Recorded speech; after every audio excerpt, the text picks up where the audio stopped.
To the December 16th Clayton Planning Commission. And I'd like to walk through the procedures for the meeting at this time. But I should ask first, is everybody that would like to make a comment signed in on this sheet?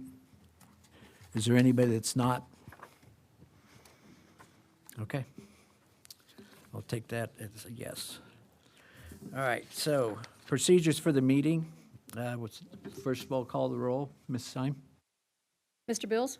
Aye. Mr. Foley? Here. Mr. Muncy? Here. Ms. Pritchett?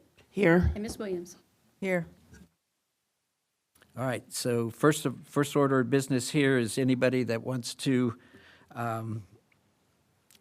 make a presentation, make some comments. We need to swear you in at this time. If you'll stand and raise your right hand.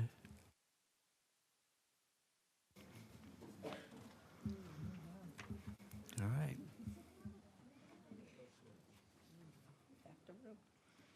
All right. Do you solemnly swear to do you solemnly swear to tell the truth, the whole truth, and nothing but the truth?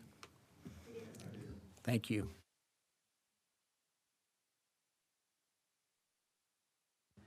So here's the procedures for the meeting. I'll call agenda items and ask the staff to present the case. And then after the staff has presented, we'll ask the applicant if they'd like to add anything. And then I will ask the commission members if they have any questions of the staff or the applicant. We'll ask for a motion and a second to open the floor to public comments. And when those comments start, we ask that each speaker limit their time to 3 minutes. And if somebody else has already made your comments, then please let's not replicate any comments. Then we'll direct the comments to the Planning Commission and not directly to the applicant. The applicant will have a chance to respond to comments received at the end. Once the floor has been closed to public comments, no additional comments can be made. And then we'll ask for public comment in favor or against the application. We'll ask the staff if any comments were provided prior to the meeting, which there is one that I'm aware of. And then I will ask for a motion and a second to close the floor to public comments. And the secretary will call the roll at that time. We'll ask the applicant if he would like to respond to any of the public comments. And then at the end, I'll ask if there's any further discussion from the commission members. Then we'll ask for a motion and a second to recommend approval with conditions or disapproval of the applicant's request. And then whatever becomes of that vote, then that is forwarded on to the city commission for their final decision on it. All right. So at this time, Ellen, if you'd like to make your presentation. Oh, I'm sorry.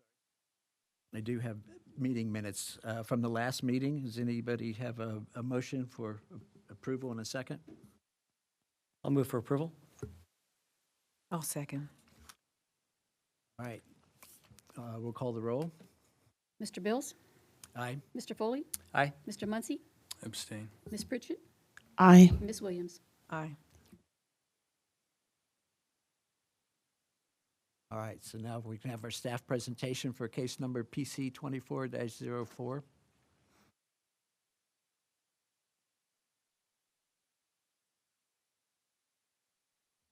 Good evening. This is case number PC 24-04, parcel M60-030100001, SDG Warner Village. This is a request for a zoning district change from RSD to PDD and a request for a preliminary development plan. Introduction to the application. This is a two-part application and it was received on November 6th, 2024.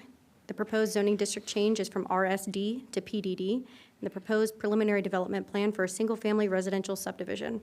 The applicant is Mark Schnicke on behalf of SDG Warner Village, LLC. The property owner, again, is SDG Warner Village, LLC, and the property contains 183.1044 acres and there are no current structures on the property. Public notice was mailed to property owners within 300 feet of the subject property on November 22nd, 2024. Public notice was printed in the Eaton Register Herald on December 4th, 2024. The location of the subject property is near the intersection of Sweet Potato Ridge Road and North Main Street. This is a general location of the subject property. The subject property is in red there. This is the surrounding zoning of the subject property. Again, the subject property is in red. Everything around this is residential. There are a couple areas in Union and a couple areas in Inglewood.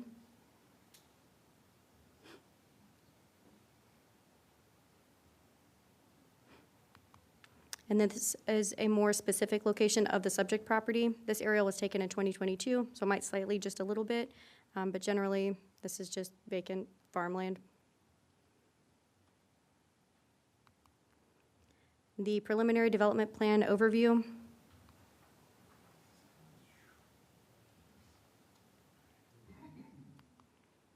Again, preliminary development plan overview. The different colors are different sections in there. And then this is with acreage. And then this is the existing water runoff routes. And all the black arrows are indicating where water currently runs off. And proposed water runoff routes. And I'll switch back and forth twice for you guys. So, 1, 2. Analysis of request for zoning change. The current zoning of the subject property is RSD, or Residential Single Unit District. RSD zoning district outright permits 11 certain uses, and RSD zoning district conditionally permits 14 other certain uses. The proposed zoning of the subject property is PDD, or Planned Development District. A PDD zoning district developments are subject to Planning Commission and City Council approval of a preliminary and final development plan. The proposed subdivision is within the Clayton Improvement District Number 1 overlay, CID. This isn't on the presentation, but I did want to include it just for everybody here tonight, so it's abundantly clear that one of the rules of Clayton Improvement District Number 1 overlay, which is section code 1111.22.c.1.I, says any development of land or assemblage of land within an area of 5 acres or more, or where more than 5 lots will be created, shall be developed as part of a planned development under the zoning code.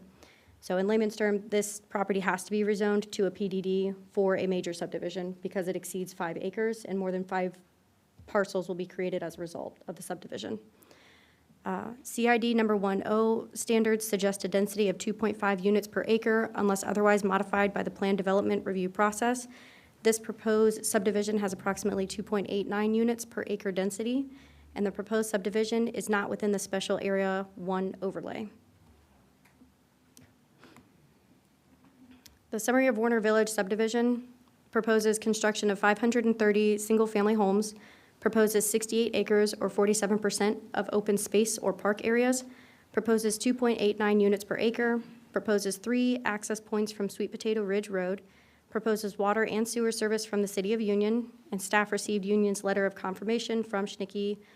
New infrastructure includes streets, sidewalks, and multi-use path along Sweet Potato Ridge Road. And neighborhood amenities include open space, centrally located neighborhood parks, and 9 retention ponds that have passive open space around them. Plan Clayton says the future land use plan for this area is intended to be Warner Village with single-family attached, single-family homes, parks, and flex use. So this is just an excerpt from Plan Clayton and the legend there. And then the next slide is a little bit zoomed in of that same document and the same legend there. So all the different colors on the map suggest all these different uses.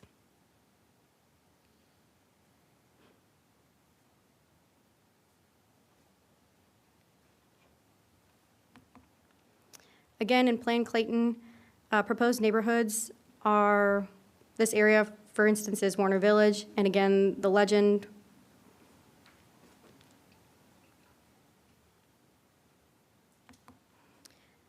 Code guidance, Chapter 1111.21 is Planned Development District section of code. Chapter 1111.22 is Clayton Improvement District Number 1 overlay section of code. And Chapter 1141.10 is zoning map or rezoning code amendments. And Chapter 1161 is subdivision section. These chapters offer guidance in respect to design and development standards. However, in planned development districts, the final development standards that are recommended by Planning Commission and then approved by City Council are the effective development standards for any proposed project. Potential next steps. After Planning Commission makes a recommendation to City Council will hold a public hearing and make a final determination on the proposed zoning district change and preliminary development plan. If approved by City Council, the applicant will then be able to submit final development plans, and each final development plan requires a public hearing with both Planning Commission and City Council. Final development plan and plat submission requires certain additional information not included with the preliminary plan. A couple of those items are completed traffic study, which will consider the impact of the proposed development on area roads and make a recommendation on road improvements to address such impacts. Development plan set, which will include details on utilities, grading, stormwater and drainage, building architecture, and landscaping. Staff recommendation. After evaluating the applicant's request, staff recommends that the Planning Commission make a motion to City Council for approval of the zoning district change from RSD to PDD and preliminary development plan with the following conditions to be met with any proposed final development plan. The proposed Willow Circle Road is renamed. The applicant submits copies of correspondence of the submission of the preliminary plan to all applicable utilities and other governing agencies with their comments. This was actually already received by city staff, and is included in all of your staff packets as well. All comments from contracted city planner, contracted city engineer, and city staff to be adequately addressed and complied with. And then this is that letter that is included with your staff packet. This is a letter from a union essentially saying that they will provide water and sewer for the subdivision.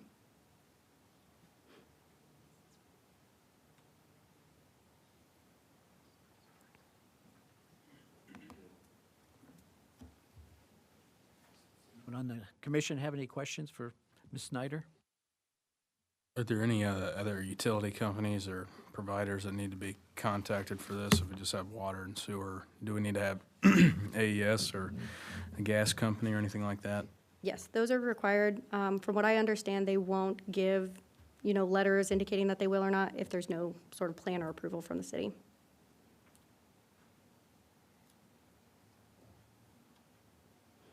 Any other questions? In our packet, we had towards the end of it, in the materials that were sent to us, there were hundreds of pages of different elevations.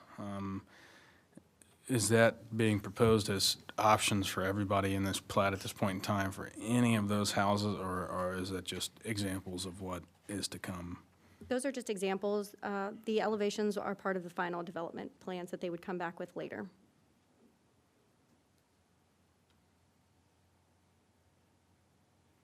Do we know if the electric is going to be underground or overhead? Do we know any of that? Yes, it is required to be underground per city code. That's what I thought.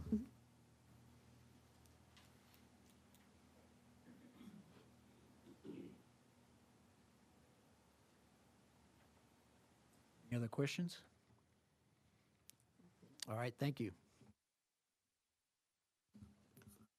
So at this time, we'll ask if the applicant would like to add anything to what staff proposed.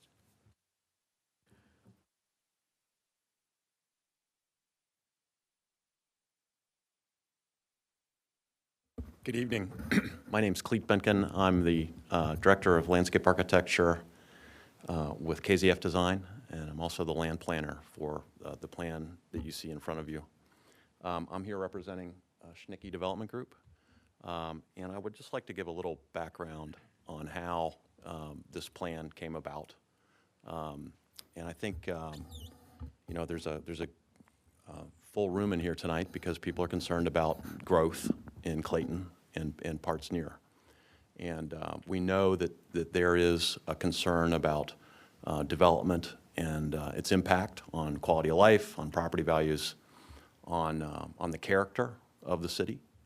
And so we want to just talk about that and how this plan is being presented in light of those concerns and in light of the realities that you all have. So if you don't mind, I'd like to share a presentation which is really effectively the same presentation that we gave at an open house several weeks ago.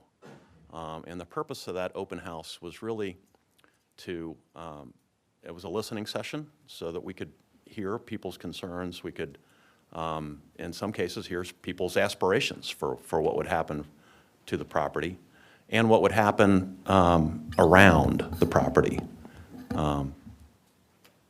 Is this okay? Okay, all right. Sounds like a voice from above. I know that's not me. So I think actually what's on the cover of that slide says a lot about the issues here and the opportunities. If you look to the right in the lower right-hand corner of that image, you'll see Union. You look to the left, you'll see Englewood, and you'll see very traditional, conventional 1980s, 1990s, early 2000s subdivision development. Those subdivisions offer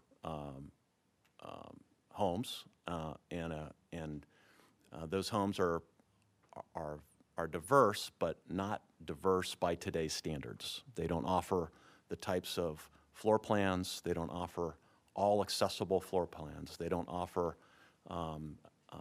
lifestyles that are appropriate to empty nesters and retirees necessarily. They don't offer homes that are geared toward people that want to live on one level, a single level floor plan. They don't offer the kinds of amenities that the applicant is suggesting would be offered by the builders that they would be working with. And one of the characteristics of resilient communities, communities that have homes and housing that maintains its value over time, is that there's a balance of housing types and opportunities for people. People that want to move down out of the house that they raised their families in to a smaller floor plate that doesn't require as much maintenance. People that want to find a starter home that isn't 50 years old and doesn't have all of the maintenance requirements and responsibilities that those kinds of homes entail. And so I'm not here to try and sell everybody on the types of homes that are going in there, but I am speaking in favor of the notion of diversifying the housing stock that you have in Clayton. And why would you do that? Well, one of the reasons you would do that is there's an economic benefit to that. And planning commissions are typically not interested in discussing about the monetary implications of developments. But you've got two commercial corridors. You've got the State Route 48 corridor. You've got the US 40 corridor. And you've got businesses that are looking for patronage and businesses that may not be at their heyday right now. So like many second and third ring communities in our suburbs, they need to be reinvigorated from time to time. And we know that what you don't want to see is growth occur to the north. We know that there's a large contingent of folks that would like to maintain the sense of rural America that you have here. They'd like to maintain views to farm fields and open space. And so one of the best ways to do it is, frankly, to follow the recommendations of your comprehensive plan, where you concentrate development in the places where you have adequate utility access, where you already have roadways that are developed, where you're not looking at extending public infrastructure to reach the new homes, where you're staying close to transportation corridors. In this case, maybe you have some bus transit in the area. We don't have trains and light rail and that kind of stuff. But the idea of, if you're going to approve growth, approving it where you already have the resources in place. You already have the roadway network. You already have the utility services and connections. You're not looking to extend them. And you're doing it in such a way when, you know, the number of 530 homes comes up. On the surface, that sounds like a big number. when you think about the amount of developable land that you have in farm fields, where you've got farmers and people that have owned properties that have been farms or have been pasture or have been open space, everybody has the right to sell and develop, if they wish, those properties. By concentrating development in an area such as the one we're looking at today, and I know you'll get proposals in the future, but by placing development where you have the resources there, where you're not extending the network of utilities and roadways and public services that goes with those extensions further out and further afield, that falls under the US EPA's definition of smart growth. And so one of the other definitions of smart growth is the protection and conservation of resources.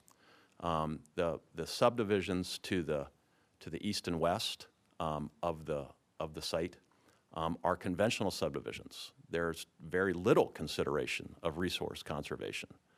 There's very little open space that is created by that type of planning.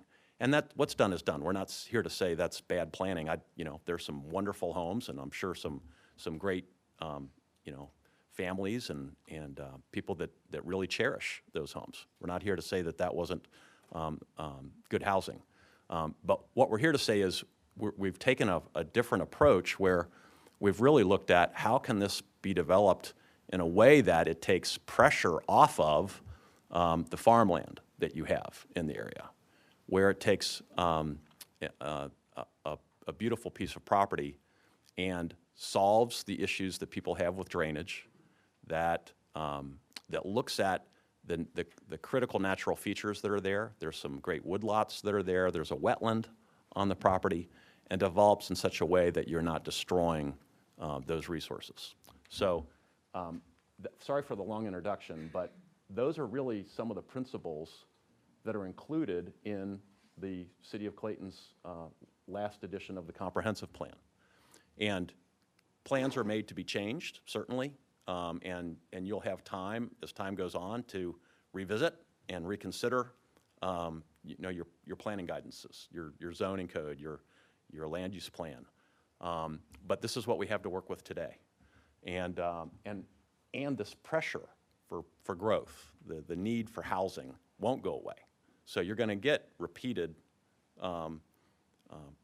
applications and petitions to develop land. So we hope that you'll consider this idea of developing in a way that's attuned to smart growth and conservation development as the merits for the supporting staff's recommendation for approval and approval to advance it to the commission. You're not approving the development tonight, of course. You're just making a recommendation. So this plan talks about the desire that those that were involved in your comprehensive plan update a few years back expressed in what they wanted to see. And they talked about bikeway connections and parks and open space being a part of the neighborhoods that you developed. And if you look at, I don't know how this well is going to show up, but there's a square right in the middle here, and that was suggesting that there's some sort of a village green, a public amenity space that gives the neighborhood an identity. That resonated with us when we were looking at this land plan. We looked at the fact that this site is as close as you can get to Englewood's, the Five Rivers Metro Park that you have here.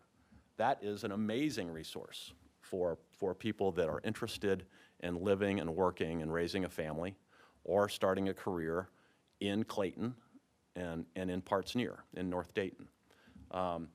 So when we think about the connectivity, we would love to see this develop over time.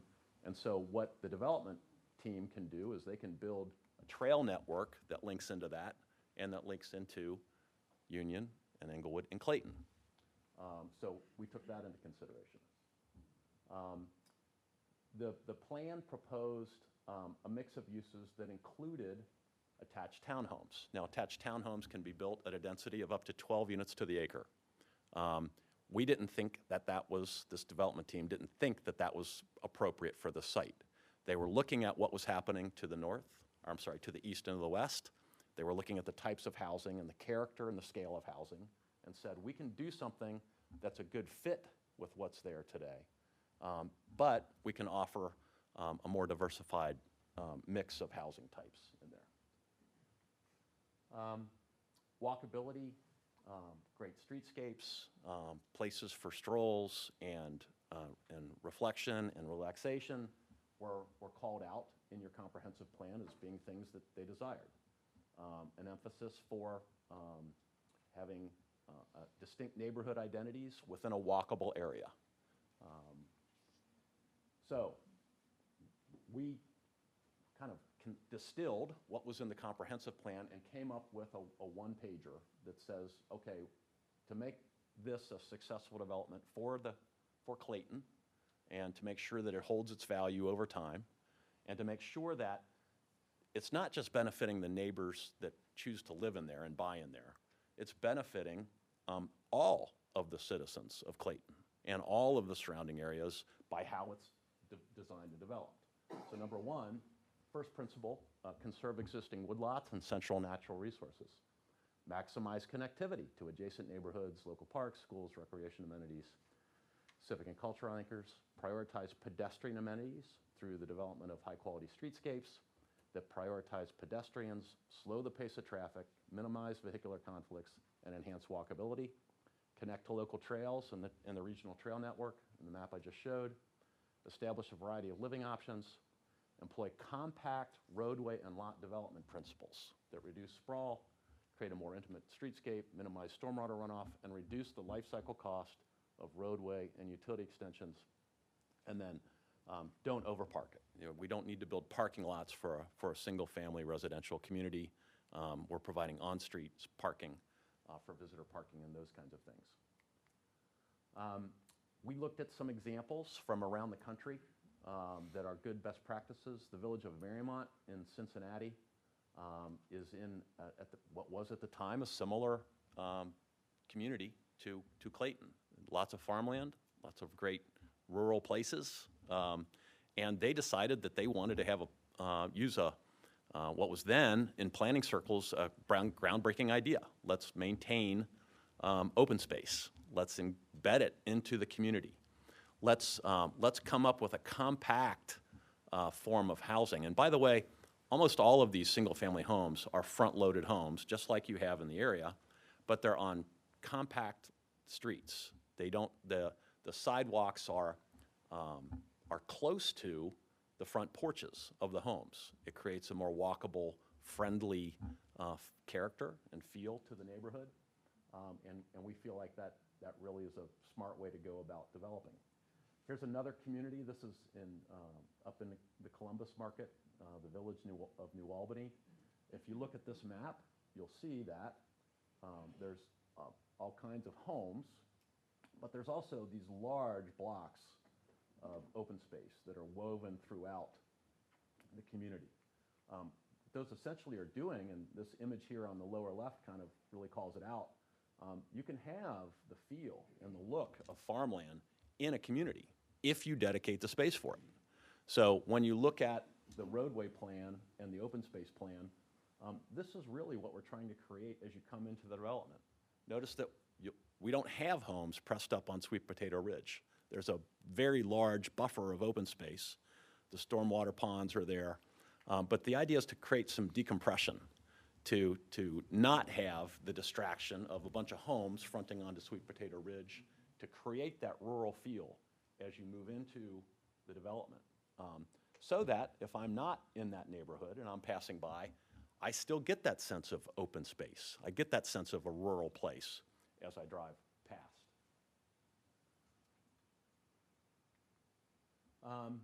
Here's another one. This is near Charleston, South Carolina. Same principle, where major blocks of open spaces, whether they're active recreation or passive, are woven throughout the community. We've already talked about the site, and we talked about drainage, so I won't go into that. This is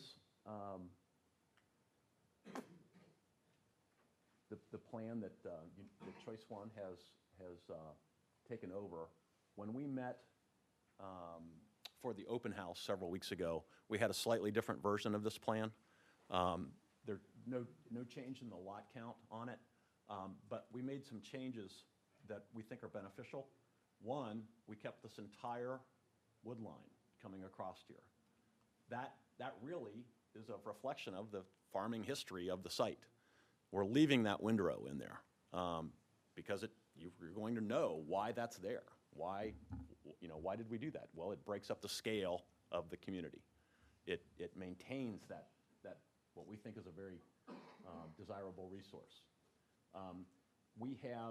You'll notice that we have maintained a buffer around the entire community. Nowhere is there a lot, I believe, within 50 feet, correct? 75. What's that? 75 feet of an adjoining property boundary. That's the good neighbor policy. Somebody once said that fences make good neighbors. Well, open space makes good neighbors too.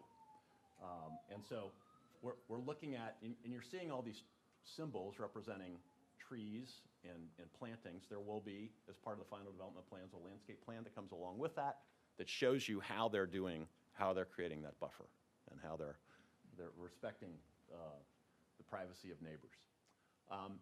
Maybe one of the most important things about this is that trail network that creates an opportunity for people to walk, not get in their car, but to walk from anywhere in the community to a village gathering space, the Village Green. There'd be a pool amenity complex there, perhaps some pickleball courts, an open lawn for movie nights or family gatherings or whatever. So really making a concerted effort to create a community gathering space and a community identity. I liked the map that Choice One created of how the drainage is being redirected. We spoke with some neighbors at the open house that were concerned about some ponding and flooding that was occurring during heavy rain events. And so they came up with a plan to push the drainage towards Sweet Potato Ridge and then out at the existing exit corridor for the drainage that comes out there. There's several of those, and Choice One can speak to that later if you have questions about it. So I won't revisit that. I'm not going to go through all the talking points on that slide. I went through them earlier, really talking about the reasoning for it. This perspective view, I think, also helps tell the story of why we feel like this is a reasonable and responsive plan. Yes, we're coming in and we're lining up with the existing streets. The sidewalks can connect straight across. We've got a walking path network, and I talked about this decompression, taking open space and using it to maintain that lens of open space, that look of a rural place coming in. Notice that we're keeping the tree lots that are tree rows that are around in this area and in back and through here and through here. And then we're planting trees along the homes that are along Rankin Drive in here. Here's a view looking back the other way. Again, talking about how homes are being spaced, talking about when you come in, the first thing you see isn't another row of homes, it's the public green as you come in. We have people here that can talk about, I don't think I'm going to take questions right now, but certainly bring them up later. Okay? We have some representative examples of the types of homes that we build here. The largest of that would be the designer series. Step down from that would be the Maple series. There would be paired patio homes that appeal to empty nesters and retirees. And then there would be single-family rental homes. When you look around at the demographics around the country, in my neighborhood, I live in the northeast side of Cincinnati, in a neighborhood that was developed during the streetcar era. About 45% of the homes in my neighborhood are rented. They look like single-family homes. They weren't built as rentals, but they've become rentals over time. Why is that? Well, it's really about income, right, and the cost of housing these days. A lot of people that are looking for their first home can't afford to buy that first home. Interest rates are high. The deposit requirements are steep. And so if I want to get in a home and raise a family, my burgeoning family, it's very difficult to do right now. We're not building enough homes in the country to satisfy everybody's needs. So rental homes are a valuable option for people that don't have the resources to buy. So in closing, why would we like you to support this plan? We think it enhances quality of life for not only the residents of the community, but the nearby residents. It certainly has economic benefits to the city's commercial tax base. Not talking about the property values that it will generate, it will certainly do that. But there's also the throw-off effect of patronizing local businesses. And it's a plan that really is laser focused on maintaining that feel that those are concerned about growth have, views to open space, green corridors running throughout the project. With that, and I know this gentleman had a question, I'd be happy to take questions from the panel.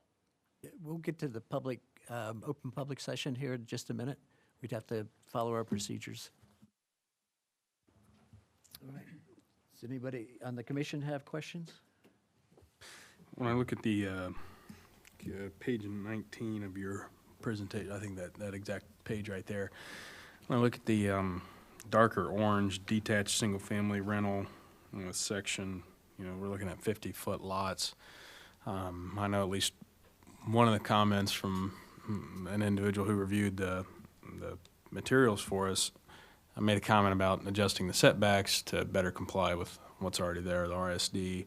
Have there been any conversations about 60-foot lots there? I know that's kind of my idea, is like as close as we can get to the RSD standards at a 60-foot lot. That would change the feel of that section in particular, which is the one that gives me the most pause, because when I look at the sheer number of lots, there are more lots that are non-compliant with RSD lot widths than there are compliant ones. And I don't know if there's been any thought given to that. I'd like to hear what you have to say. The homes that are planned for those lots, first of all, don't need a 60-foot lot. A 60-foot lot requires larger utility extensions. You've got more utility runs for the larger lot. And one of the principles at the open house, we talked about the US EPA's principles for smart growth. The idea of right-sizing the lot size so that you don't have more asphalt and more piping and more steel and more construction materials that go into development makes good sense. Somebody from the home builders that are here tonight can talk to why they're 50-foot lots, but right now we probably have 4 land plans that we're working on concurrently with this one. Some of those land plans have lots that are 40 feet wide or 36 feet wide. And the reason for that is these are narrower homes. They're 2-story in many cases, or they can also be 1-story. But the idea is people are not seeking yards that require lawnmowers and hedge clippers and the knowledge of how to do your own painting and window repair and those kinds of things. So compact floor plans, compact lots help support people's lifestyle needs, wants and needs. The other thing I mentioned about using compact lots is it takes pressure off of communities that have valuable open space that they want to keep, whether that's farmland or natural areas that might be privately owned. It helps you more or less defer the decision and buy time to come up with a plan to address, how are we going to look at the larger picture and maintain that. So That's the best answer I can give you to that question right now. Anyone else on the commission have questions? I do.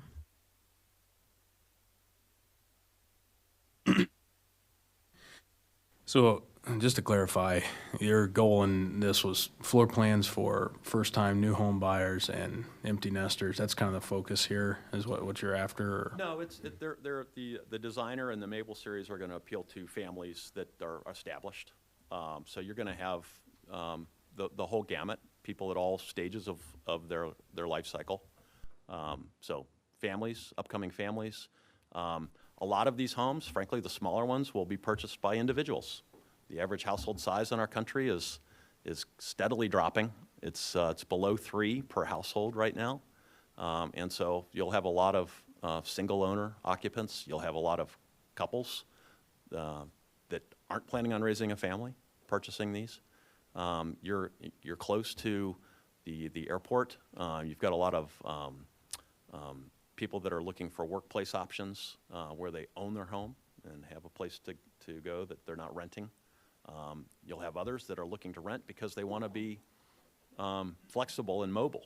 They don't want to get tied down to a mortgage because they might be stationed at Wright Pat or working for one of the companies out around the airport, and they think they're going to be there for 3 or 5 years, but they don't want to get tied down to the house. So that's one of the reasons that you'll see the renter product there, and one of the reasons we talked about renters being part of the spectrum. To stay on that renter subject, is that planned, I don't want to say planned rental property, but that might be a fair way to characterize it. Is that going to be continued to own by the developer, or is there plans that are going to ensure that it stays in rental? We'll let the developer or the home builder just answer that. They can come up if you don't mind. Okay. You want to do that now? Last but certainly not least, I did see a comment from the fire department in the packet, concerning the road widths and access. Have we taken any steps to address the comments from the fire department, the fire chief? We can certainly do that as part of the next phase. I think, we're not really at that stage yet where we're getting into the nitty-gritty of roadways and that kind of thing. A question? I did have a question. On the elevations that are in the packet, are there more than just these? Yeah, these are representative samples. Okay, because I only see one that is a ranch style home, and are there other options for more ranch style, smaller homes? Yeah, we'll have somebody speak to that later. Okay.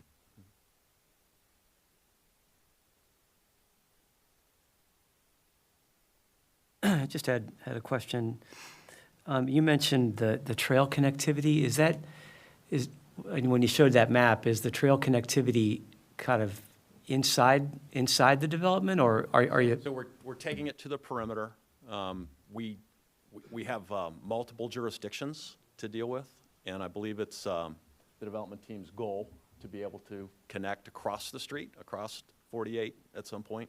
But that's going to take some time as they work through the different jurisdictions and the permitting for the project. So they'll keep an eye on it.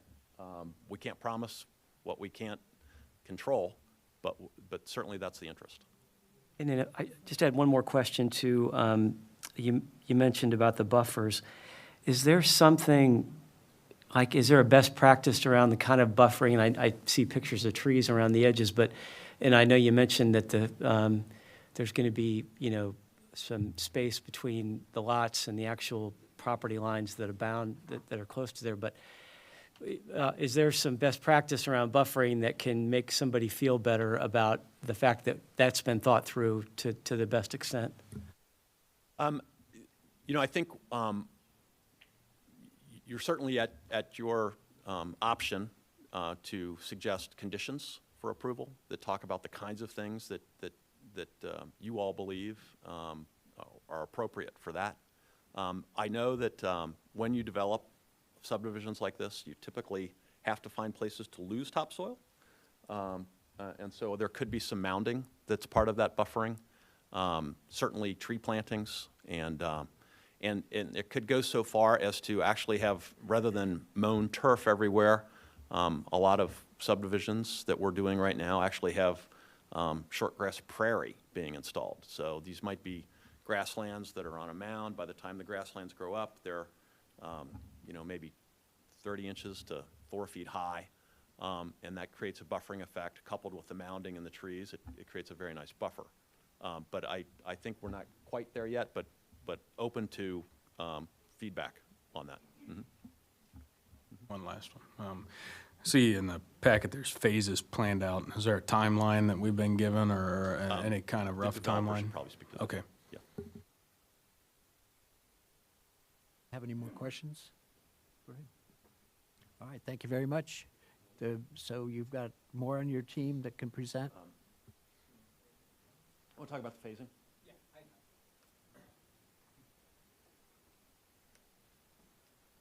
Matt Gaston, I'm with the Chiniquy Development Group.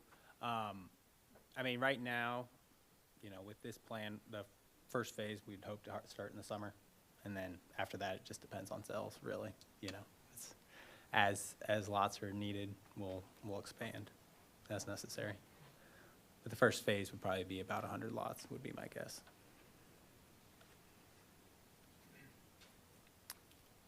First phase will be single-family homes, the lots there? It would be a combination of paired patio, Maple Street, the design. We try to hit all of them, a little bit of all of them at Okay. once, just so that all product types were available. He asked about schedule and timing. What was the Yeah, this answer? summer is the current goal to start construction on the first phase. So And then just after be- that, it would just be as market demanded. It would just be get phase 1 done, start phase 1, worry about phase 2 through, I think, 6 or About 7 I later. think. And that would be, Yeah, it's. and I think that's, Sometimes they go very quick, sometimes they take a little bit longer. if I'm looking at the map, just to give the folks in the audience kind of an idea, we're looking at that first kind of main drag coming in off of Sweet Potato. The first, I think it's called Maple Lane over there, just that first track immediately adjacent to Maple Lane, and then I think some a little bit further down. Little print. But really, those first 2 main strips there would be phase 1, and then a little bit in that dark orange.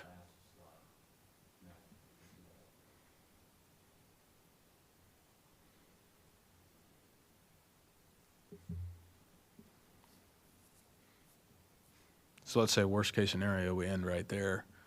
That really, would there be plans to, keep the village green section or to address some of, I guess, what of the landscaping do we include in phase 1? Are we doing all the retention ponds, all the tree planting, the multi-use walkways? We're gonna have to do a lot of the stuff along Sweet Potato Road. Yeah, that's whatever we're developing along the frontage. But yeah, I don't think we would do all the multi-use path until we got to the next entrance, and then you would connect the whole thing. So are you basically starting at Sweet Potato Road and then coming into the development on all 3 lanes? And then as you sell, you grow to the south? Yeah, it would be the middle one and the one to the west first, and then I think it's the third phase would include the third drive. The third phase would Lean include into your the, microphone, please. I'm having trouble hearing you. the third phase would it would have the last drive onto Sweet Potato Road. And then it would start going south.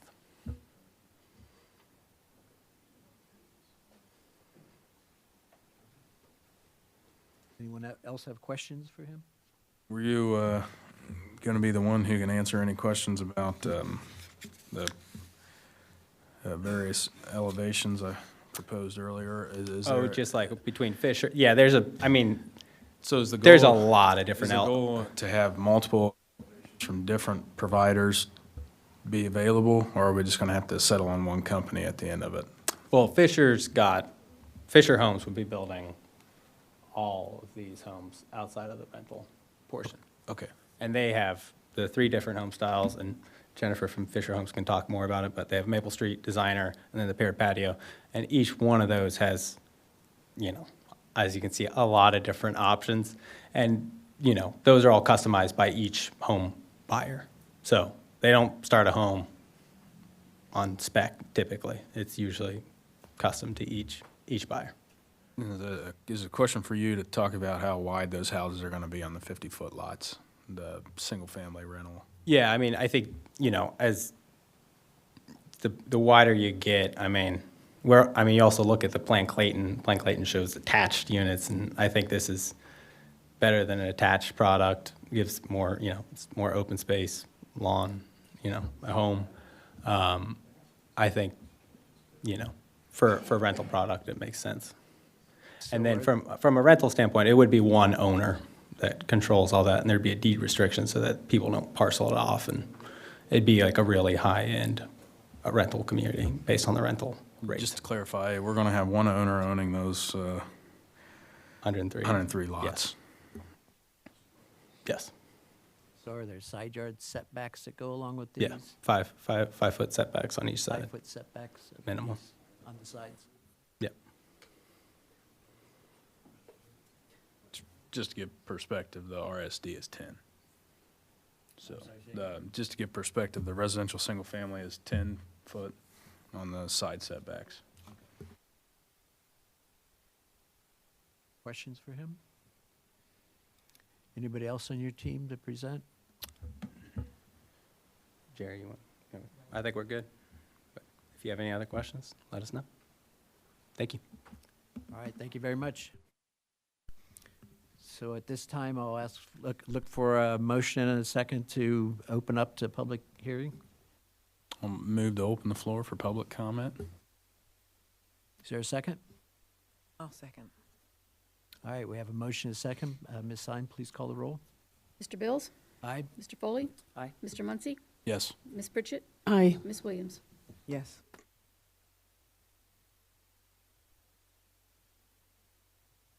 So I can read down the list here, ask who's interested in presenting. Is Jerry McDonald, did you plan on presenting? Yes, I did. Okay, come on up. Didn't know it was gonna be this quick. Yeah. So your name and address, please, and we have 3 minutes. Thank you very much. My You name is swear Jerry everybody in. McDonald. Do we need to swear everybody in? Oh, Yes, I stood, thank you, though. Jerry McDonald, 40 North Main Street, Suite 2700 in Dayton.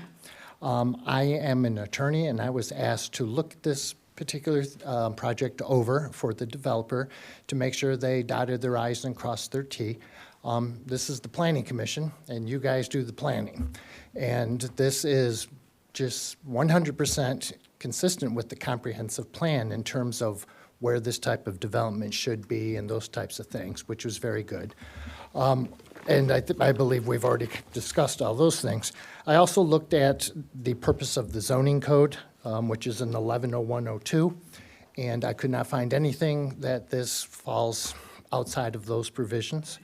114110, which is the amendments to the zoning code, and also 1161 subdivisions, fully consistent with everything we needed to be at this point in time. Again, there will be, with the different phases, final development plan approval, and then there will be other requirements and such, but at this point, we meet all those. The 1121, dealing with the PUD requirements, both the development and the planning requirements have all been met with what they have presented. And then finally, the Clayton Improvement District. About the only thing that I saw that was not consistent, and that's maybe that's not the correct word, is the preferred density of 2.5, and we're at 2.89. But as you know, it says unless otherwise modified by the plan development review process, you guys. So it's not a set in stone type of thing. It is something that can be looked at, but otherwise, I found nothing in here that suggests there was anything running afoul of the requirements of the city of Clayton in what was presented. And if anyone has questions, I'm glad to answer those. my only question or, immediate concern is kind of when I made the comment about the timing, because the first point of analysis for us is the plan development can be substantially completed within the period of time specified in the schedule of development submitted by the developer. And I understand this is just a preliminary plan, and, you know, we're not going to have to check off every single box as in the best way that we will when the final plan gets submitted. But when I look at 7 phases of development, we got to get to level 3 or level 4, you know, before we can start saying substantial completion. And that's my kind of only bright line concern. And then I think that we could probably address any density concerns, but has there been any discussion about real timeline other than just phase 1? Well, the timeline, there's probably somebody here better suited on that, but as I said, you have to go through the approval process, obviously, and then you can start moving forward. They hope to, if everything goes well, start with the phase 1 in the summer. Well, what's phase 1? That's going to come in with your first of the final development plans, in which case you will then have your timeline as to when we expect this to be done and those types of things. And at that point, we don't know what's going to happen on phase 7. Presumably, it's just going to all follow one right after another, hopefully. But at this point, you know, we can give our best case scenario, if you will. But detailed type of stuff would have to come with that first development plan as to this is where we're going to go, this is what it's going to be. And that's before you guys, before it gets to council. All right, thank you. Thank you. David Sims, do you have comments you want to present?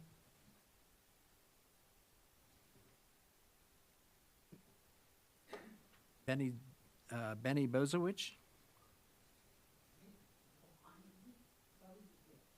Sorry. Bozovich.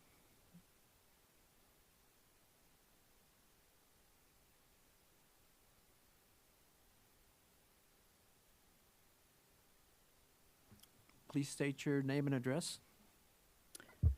My name is Bonnie Bozovich. I live at 321 Rankin, right in front of the cornfield. My concern, other than the drain on resources like the schools, the electricity, the water, et cetera, is the impact that it will also have on the wildlife in the area. We have deer, we have fox, we have hawks and chipmunks and raccoons, and where are they going to go? And I know that you've talked a lot about open space.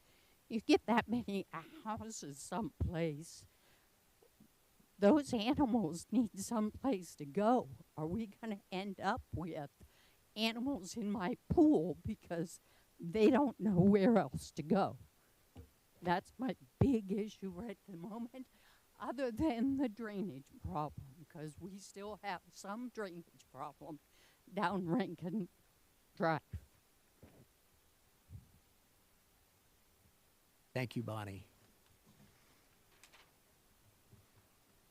Betty Charles? Greg Merkel? Matt Gaston? Okay. Sorry, can't quite read the last name. Mark?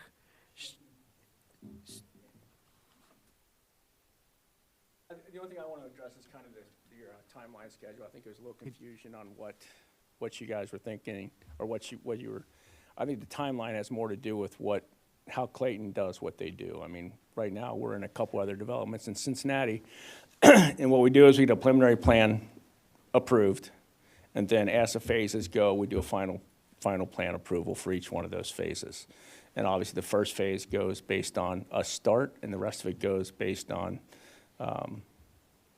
economics and the sale of the lots. But I think, is that accurate in saying that we come back in for each phase to final approval? Yeah. Okay. Yeah, that's kind of, I don't know if that helped you. A little bit. Have you guys done any kind of market analysis of how quickly you think you can get rid of these lots? We do a lot in market. We do a lot of that. And, you know, I got a project, we have a project down in Cincinnati right now, very similar to this project. And it's, we had kind of teed it up for about a 10-year project, and now we'll be finished in 4. So, you know, I think it's not a, you know, if I was going to, you know, we probably got it figured for 7 years and, you know, hope for the best. And I think, you know, there appears to be, the market research we've seen, there's quite a bit of a shortage of housing in the North Dayton area. That's what brought us here. And then also our builders that we work with regularly, they, you know, they do their own market analysis, and they all pretty much are very excited about what can happen here in Clayton. So I think, you know, more than likely to be, but you never can tell what's going to happen in the world.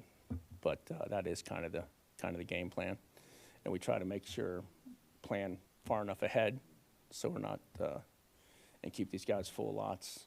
Like I said, the first phase will probably be 100 lots, and again, and the rest of it, you know, it could be, if it goes anything like our project in Batavia, we'll be doing a phase every 6 months. I really hope that happens.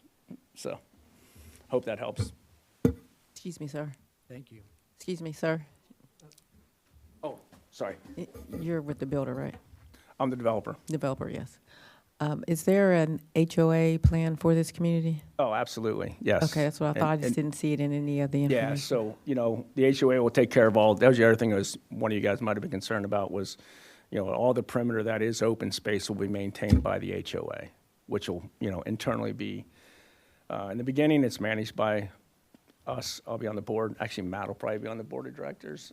But, and then we'll turn it over to the homeowners at some point when they get to be a critical number of homes. But yeah, there's always going to be and I'm sure that's probably in your regulations as well. I So, thought so. I just didn't see it in any of our Yeah. documents here, so I just yeah, wanted to be for sure. we don't really bring that in until later, typically.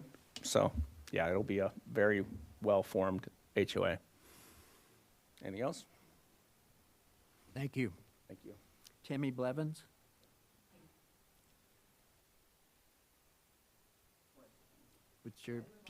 We need your, Oh, sorry. Tammy Blevins, 421 Rankin, Inglewood. So on here, like I live, I guess like right in there. And you had said you're not taking out any trees, but those trees go all the way down to my house. So there are some trees being taken out. Plus this like walking path, that's right in behind our houses. I can tell you, nobody that lives in Lincoln wants that. I think we need you to speak into the microphone, because this whole session's recorded. Okay, sorry, it's but- just hard to That's show okay. on there. Yeah, I Okay. know. So, I mean, I'm sure everybody here, a lot of people here do not want this, okay? But if it's gonna happen, I mean, can we at least like what's up there on Sweet Potato, could we do behind our houses? If it's gonna happen, again, we don't want it to What do you mean, happen, adding but the I'm just ponds saying. or the, I mean, just like the ponds, the hill, the not taking out the trees, the walking path, like, right, I mean, that's, and I know you can't, come back to the microphones, sweetie. Inglewood has said that you can't connect to us. So, I mean, why put that so close to us? That's a lot of little lots within our area right there. And like she said, the wildlife. Like, there's so much stuff out there, it's all gonna be gone. We have deer, raccoon, possums. Like she said, chipmunks, hawks, everything, that's gonna just be gone. But if we put a little bit more open space in there, it might not be that bad. But again, I know nobody wants this, so that was all. All right, thank you. Randy Schultz?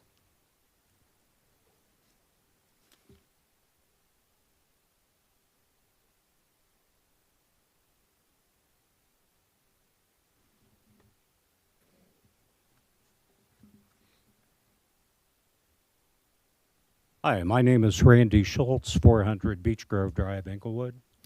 I'm probably going to say the thing that maybe obviously should have been said a long time ago, but that land should be annexed to either Union or Inglewood. The fact that Clayton is building back there 530 homes which will require a police presence at some point, fire and rescue, is going to put a substantial burden on all those resources that we will probably end up having to supply. 530 homes is too much for that location. Plus, from what I can see, there's nothing done to remediate the wetland there, which produces mosquitoes and has afflicted our neighborhood ever since I moved there 25 years ago. We've talked to Englewood about remediating it. They say it's a Clayton problem. Well, I'm here in Clayton tonight, so I'd like that fixed. It's terrible to be in the backyard and not be able to enjoy it because of mosquitoes. And I see nothing done here that will address that. The other thing is that the sudden change from our type of housing, which is fairly large, sometimes single-story homes, sometimes tri-level, mine's a tri-level, to having duplexes in the plot right immediately behind Rankin, behind my house. I'm opposed to that.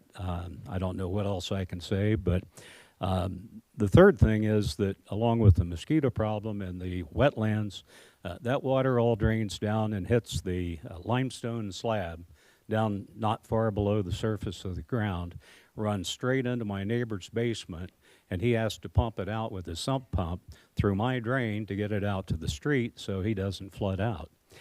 Those are all issues that I don't see addressed here. Thank you for your cooperation. Thank you, Andy.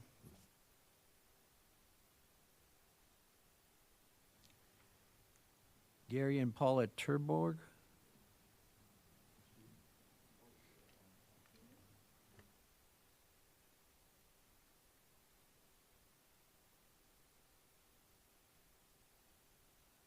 Gary Terborg, 410 Beech Grove in Englewood, Ohio. The main thing I would like to make sure that this group is aware of, and the developers, is the subterranean geology of that area.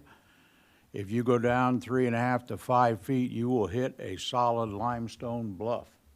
And it is a serious problem for drainage for all of us that live around there. I had to put in a new drainage system and a new system outside my house to run downspout water out to the street.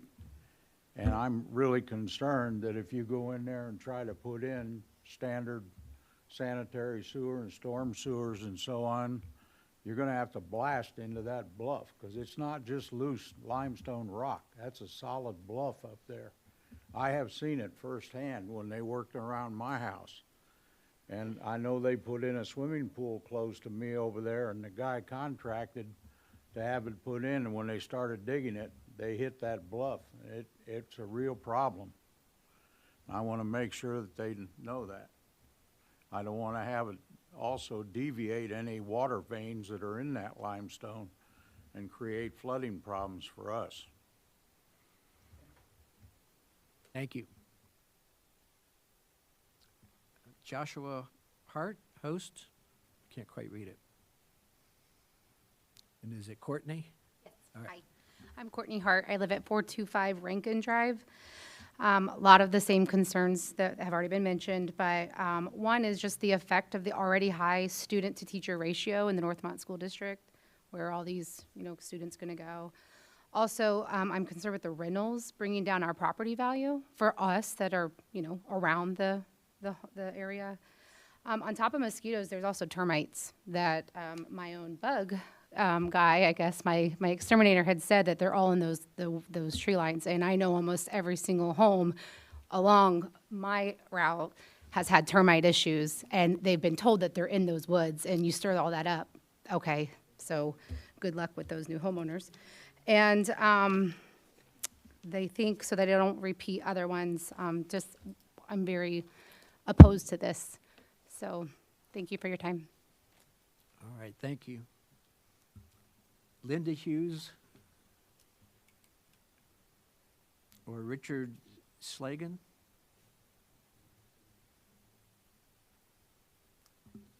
Hope I'm saying that right.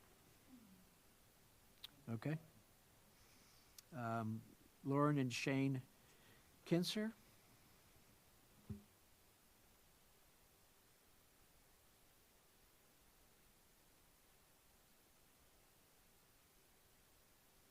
Hi, I'm Lauren Kinser at 317 Rankin. Can you hear me okay?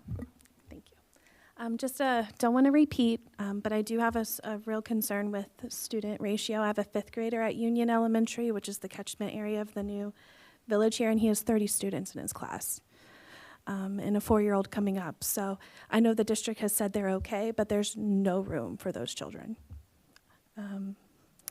Another concern, if you look at the image here, we volunteer for the Weebolt, so that stadium site from July until early November.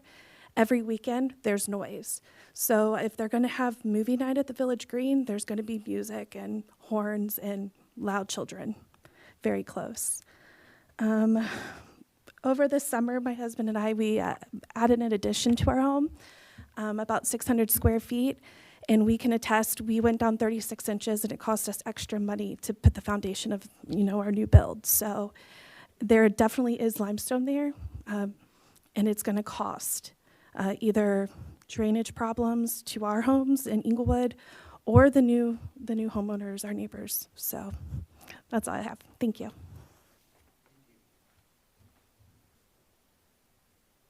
Kent Spettle?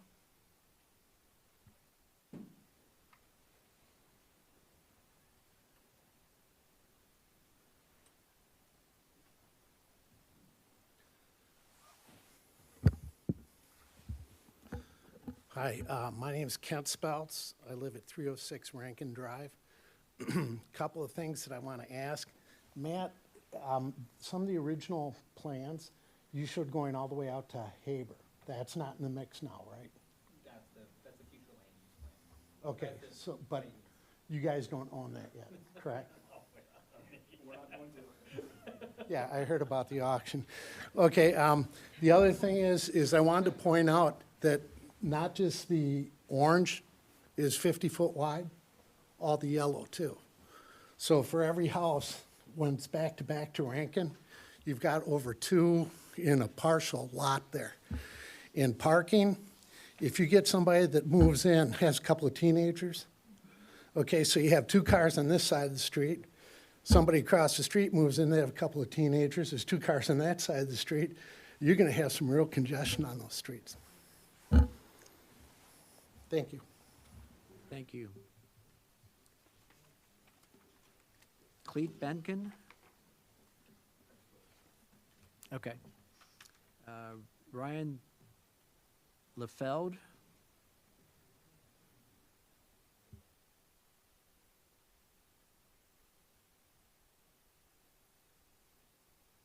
I'm Ryan Layfeld, 440 East Hollister Road, Sydney, Ohio. We're the engineer on behalf of the developer. No, the fire department comments were asked previously. We have addressed those street comments, widened some of those radius for their truck turn movements, so a lot of that stuff's been addressed in this new plan that you see this evening. The other big comments in regards to the drainage, obviously you guys have stipulations in your policies that we have to follow with the drainage, and that's what we will intend and follow. Obviously, we know there's certain areas that are afflicted more severely by the current drainage patterns, and the great part about development is we can now take those, capture them, and utilize some of these stormwater retention basins to help aid and mitigate some of the ongoing issues. And I know a lot of folks have mentioned the rock and different issues like that as well. We are aware of that stuff. We've seen the geotechnical reports. There are a lot of different construction means and methods to help mitigate some of those things. So nothing that we're overly concerned with at this time. So, Are you able to give any examples of that last part you just said there, of any methods or means to mitigate the perceived limestone issue? Sure. There's a lot of construction practices now that don't use blasting. Blasting's obviously very dangerous and could scare a lot of the folks nearby. You can't control what happens there. Now there's a lot rock trenchers, so they're a lot more efficient now than they were years and years ago. A lot more available pieces have some of these issues such as rock, so those trenchers are now used and more readily available. So that's one method that we've used on several different developments here recently. Have you all also, well, if you can answer this, have you all also considered the termite issue? Have you run into that yet? I haven't heard anything about that. and this is the first I'm made aware of it. I mean, I can't say that, you know, as an engineer, I'm not an environmentalist, so I don't really know how to approach that, but Yeah, I'd so say I was somebody's wondering if probably you better could for that. answer, somebody else would need to answer that question. Sure. Do you know if and this might have been a better question for the developer, you know, if any of these houses, they're all going to be 4 inches of concrete, or are they going to, any of them have dug basements or anything like that? I know there's intentions for basements. There may be parts of the development where basements aren't practical, just based off the rock depths, but there are intentions for basements, yes.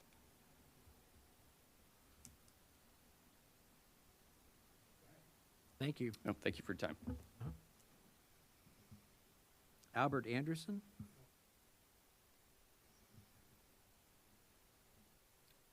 William Goodwin? Or Deb? Is it Deb? Dee Dee?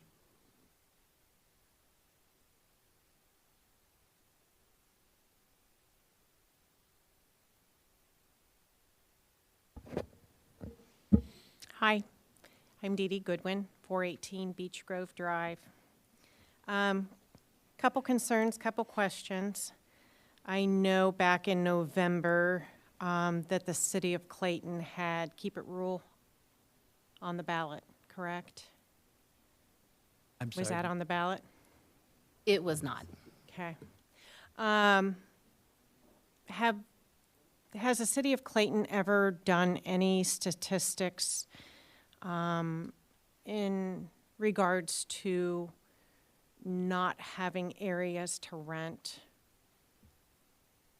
I mean, has anybody ever been out there and said, oh, I just can't find a place to rent and I want to go to Clayton? Because it seems like in the Orange area where y'all are having your rentals, again, what is the number of rentals? 103. Are 103 people looking to rent in Clayton? It sounds like one person will own them all and receive the revenue, and I realize the city of Clayton will get their property tax, but still concerned about 103 people looking to rent in the city of Clayton, when obviously there are other locations in the city of Clayton that do have rentals that they can't rent. Not sure how much y'all did your homework. I'm sure you did. But one big concern is you looked at the area of Inglewood that butts up against Clayton that's the higher end. And I'm sure you know that. A little disturbing. I'm not sure why you would put a multi-family unit in the back of a development and not in the front of a development.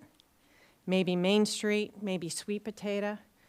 Why you put it in the back, I'm not real sure. But you know you butt up against higher end. It does butt up against the city of Inglewood, and I can tell you, you've probably already looked at our property taxes, so you know what our property taxes are. With all due respect, I understand that you had made the comment that this can be an advantage for everyone. No, it will drop my property tax value of my home, not the property tax. I will still pay the same amount of property tax, but it will decrease value immensely. So I'm not sure where that comment came from. I know you had talked about New Albany and Marymount. Beautiful areas, very familiar with both. But no, it's high end. Marymount is beautiful. Thank you. Just know we don't really want that in our backyard, not as proposed. Nick or Kendra Oral?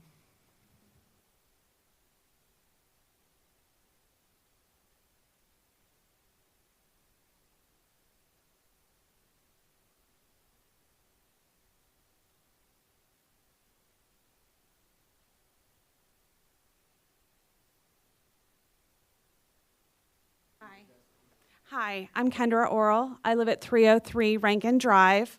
I live in this house right here, but I'm also a Clayton landowner. I own the lot that's behind my house on Rankin.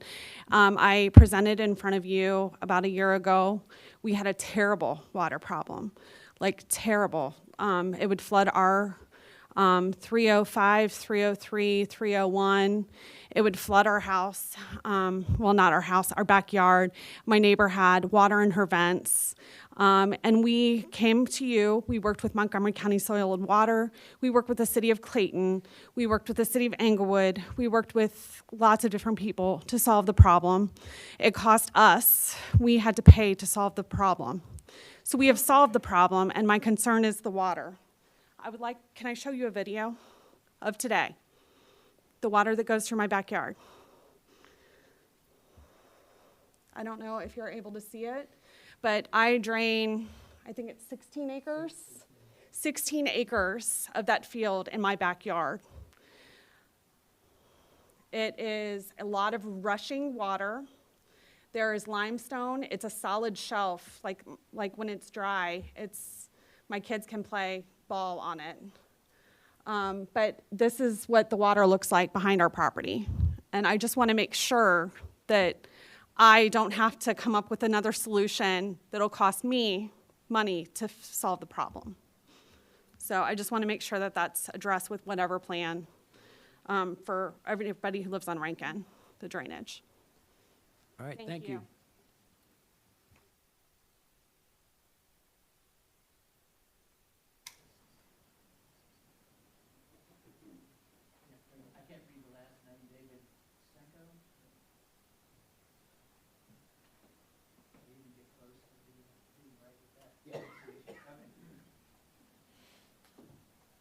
Hi, my name is David Stanko. I live at 304 Sweet Potato Ridge Road in Union.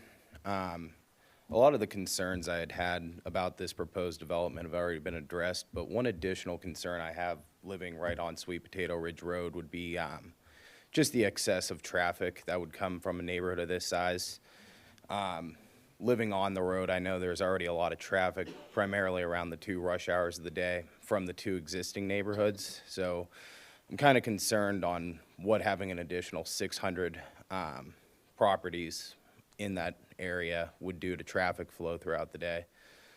That would be my main concern that hasn't been previously addressed. Thank you. Troy or Tricia Tanner? Troy Tanner.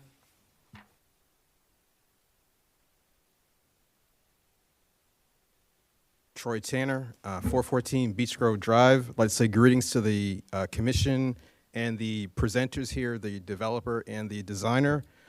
Just want to, if you could help me with some clarifications first, and that'll provide the context of my questions. The property that we're talking about is 183.10 acres that was transferred early summer for $2.8 million and associated cost to support this project. Is that a reasonable statement? We have no way of knowing that. Okay. I believe the record's 2.8 million, 183 acres. In review of the developer's website, their guiding principles include respect for land, concern for the community, passion for the deal, and as important, a philosophical commitment to responsible land stewardship and sustainability. Most of the night we've heard about a solution, but not necessarily the need. As you, the Planning Commission, representing the city, there's a need. Someone needs to provide an approach or a solution to the need. The developer and designer are coming to us with a request to change the zoning.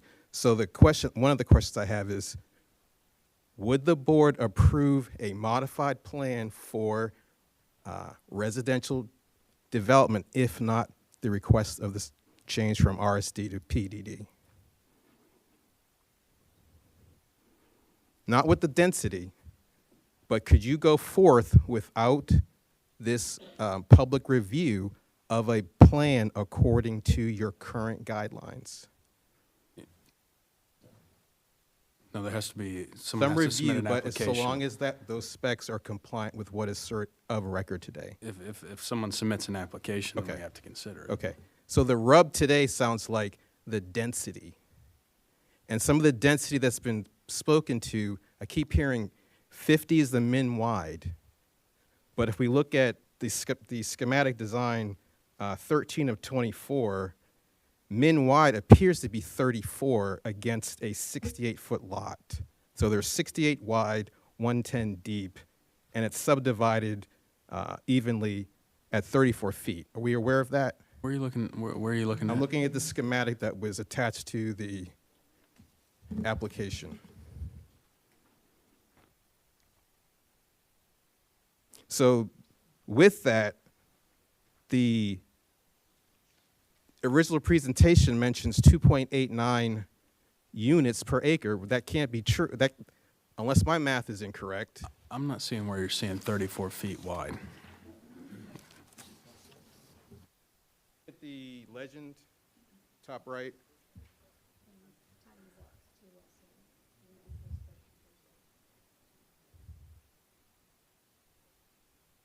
The issue is density, and the density is being presented as 2.89. It's not. The useful square What foot. you're looking at is the multifamily units. That's a 68-foot parcel with each multifamily unit being at 34 feet. Correct. So you're It's a doubling different, density. it's a 68-foot lot, The though. lot is, the density is double. But they're counting as a multifamily unit, which is slightly different. And we would have to go looking at the multifamily The unit. concern is density, I think, is what's driving. I agree. Here. And at the end, both things can happen. There can be a development, but does it need to be the density to achieve everybody's a stakeholder here, including developers, this board, and the residents here are vested. After this project's over, you have whatever's the result of could be 7 years, could be 4 years, could be 10 years. This group will be off to the next one as one of their guiding principles outlined. So that's what you have to think about when considering moving forward with the project as described. Thank you. Thank you. We'll take that into consideration.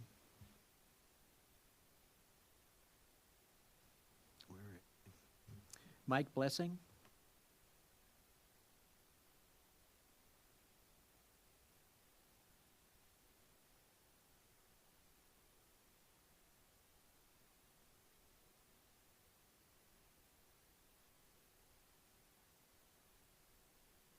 Hi, my name is Mike Blessing. I live at 415 Rankin.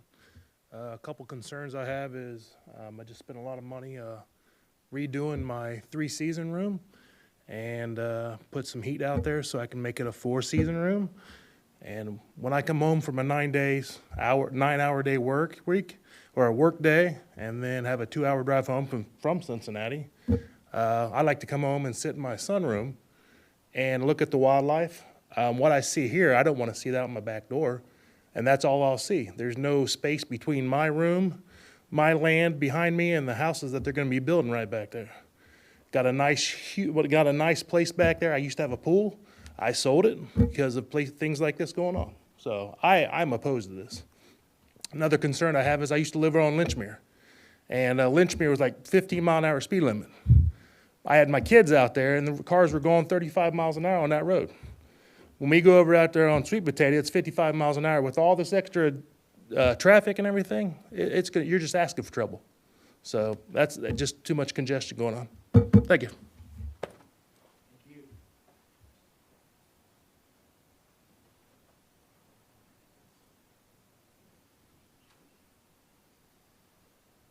Josh Rushing?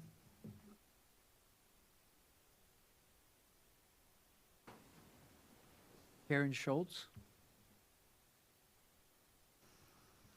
Brian Garver?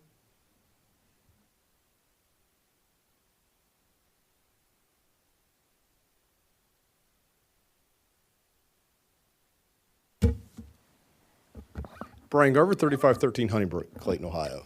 I'm actually a Clayton resident, and I'm actually for the project. One of the reasons I'm for the project is it actually meets the standard of what we're looking for when it comes to the land use plan. There's been many developments across the city that people have purchased land, and then they're told they can't do what they want to do with their own land.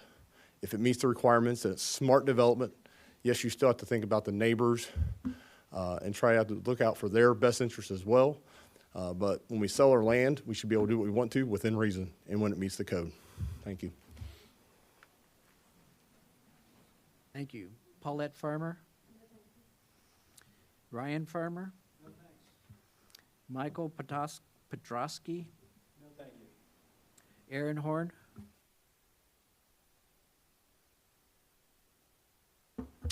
Aaron Horn. I'm with D.R. Horton. I'm a part of our land acquisition team.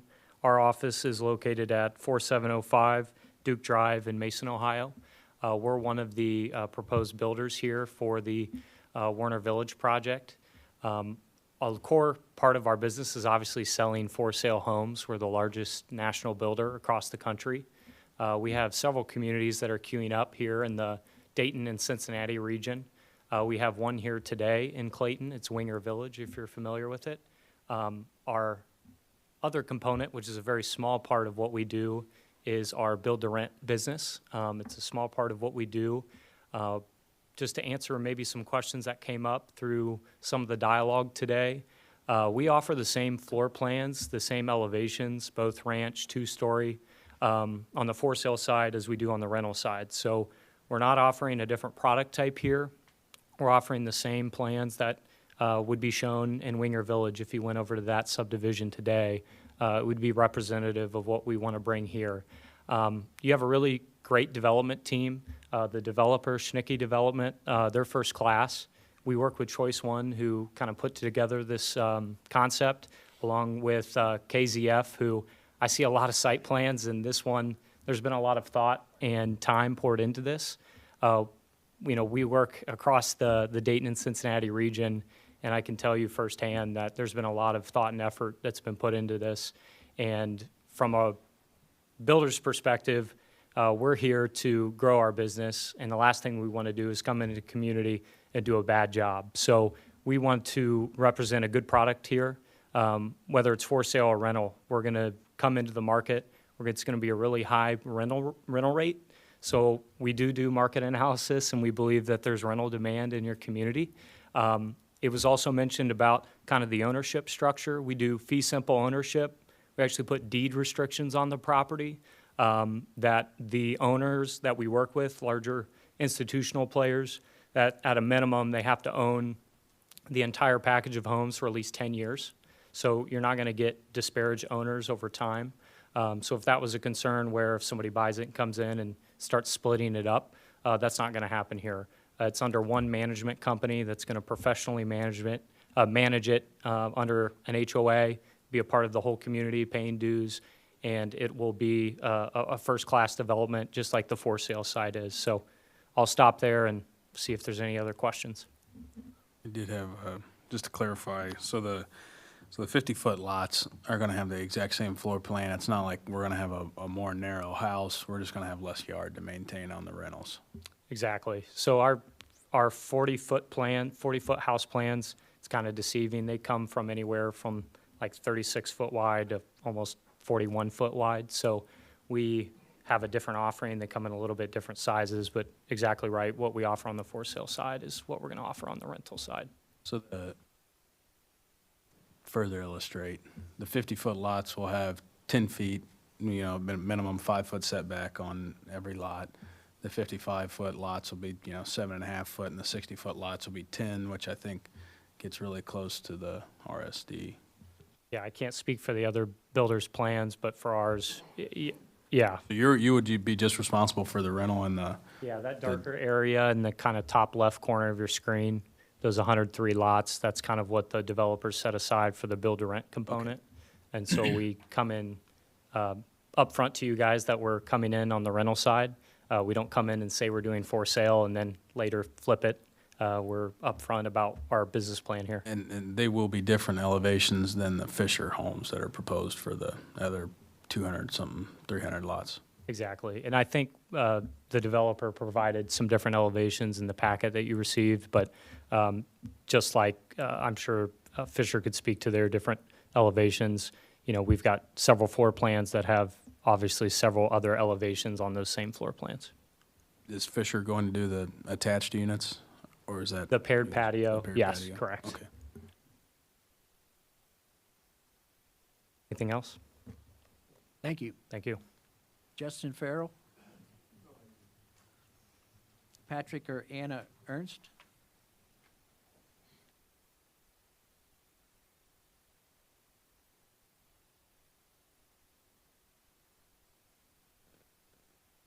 Thank you. My name is Patrick Ernst.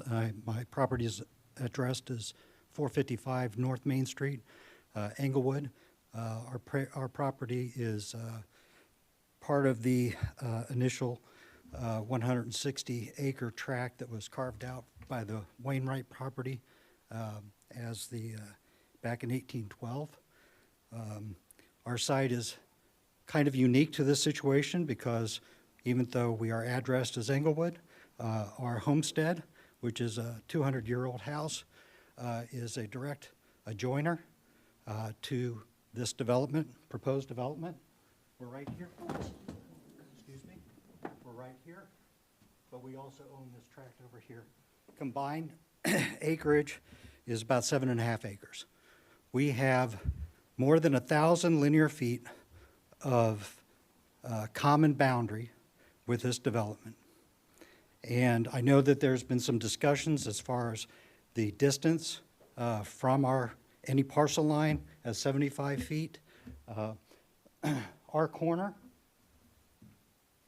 which is right here, is very close to this, whether it's a detention basin or a retention basin. I've heard retention basin. That's a concern that I have.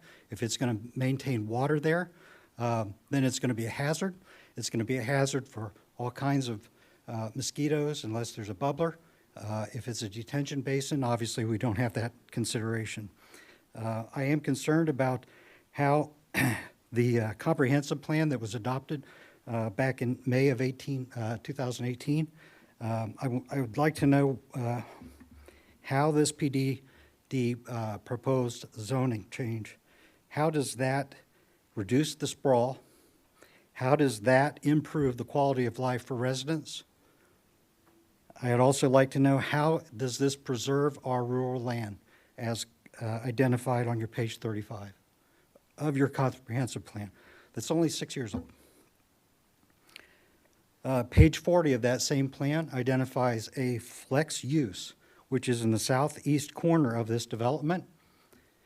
That also allows for commercial and office conditions as shown in your comprehensive plan. That's right here, right next to our property. So this zoning change would allow that commercial with no conditions.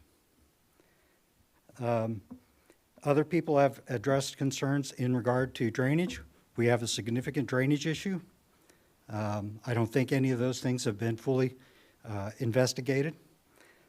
Traffic control. My time's up? All right. The only thing I'd have to say is thank you very much. I'd like to know the environmental impact.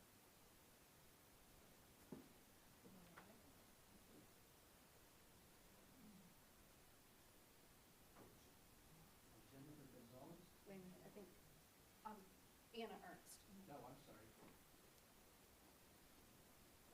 sorry. Hello.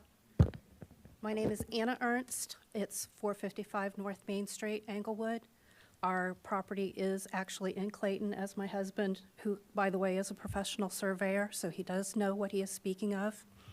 I'm coming with a couple of questions and maybe a slightly more emotional point of view.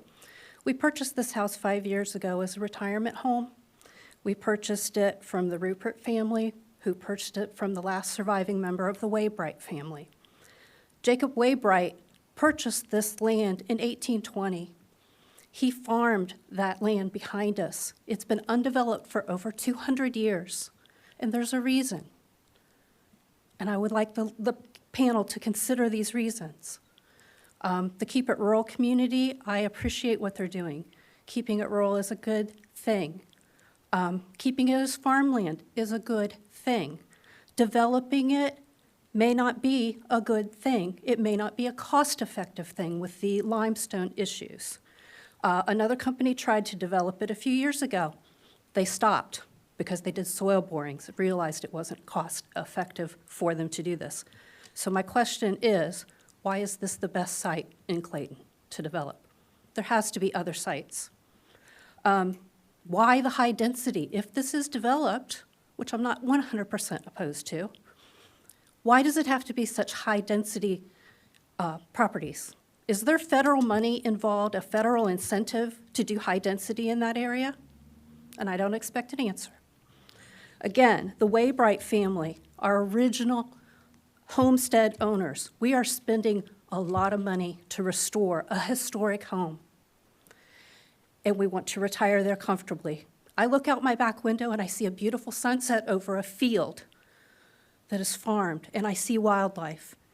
I don't want to look out my back window and see roofs of houses. Thank you. Thank you, Anna. Jennifer Gonzalez?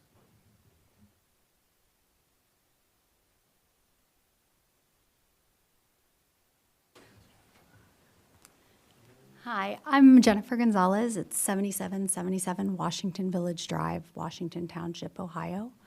I'm with the builder. I'm with Fisher Homes. I have worked for Fisher Homes for 8 years. It's a privately held company, still controlled by the family. It's a wonderful company to work for, and I actually live in a Fisher home, so I'm very, very vested with them. I wanted to answer some of the questions regarding, I think, floor plans and kind of variety in the homes that we offer. Our paired patio homes would start at roughly 1,200 square feet. There is an option for an additional loft on those as well, and that's geared toward definitely a move-down buyer or kind of a single buyer. We also offer our Maple Street homes. There are roughly 15 floor plans in our Maple Street collection, and each of those floor plans have 4 different front elevations that are available. The way that our company is set up, we're actually semi-custom.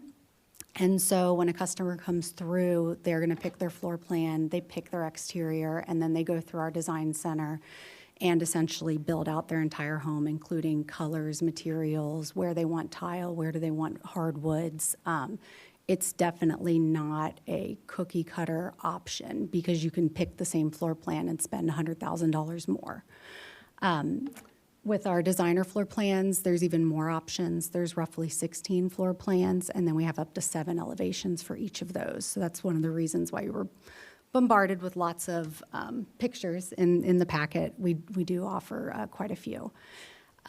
Internally, if there's any concerns with variety, there are monotony rules within our computer programs. So we make sure that you're not getting the same color siding that's next to the home next to you. You don't get the same stone. Even the same floor plan isn't allowed to be built next to each home or even across the street. So if you go through any of our existing communities, I would say that you'll see that there's a large variety, and we provide a really nice streetscape. I will also say that I think this is an amazing design. My community doesn't look anything like this.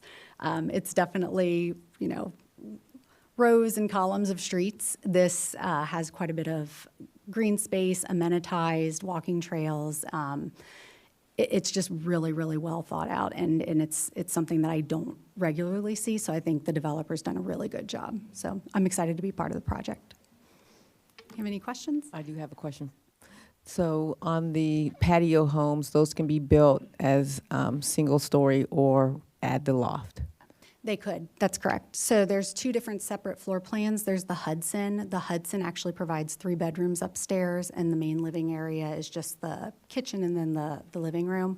I'd say that's roughly 20% of our sales. 80% of our sales are the Wembley floor plan. That starts out where it's all one level living. It's got a large living space, a large dining room. it's a first floor ensuite as well with walk-in closet, and then they can add that additional loft upstairs, which gives another living space, like another living room, also 2 additional bedrooms and another bathroom. Also, there's a study on the first floor. So 80% of our sales are that Wembley floor plan, and it's definitely a move-down buyer that typically purchases that. Thank you. Thanks. Katie or Harry Howard?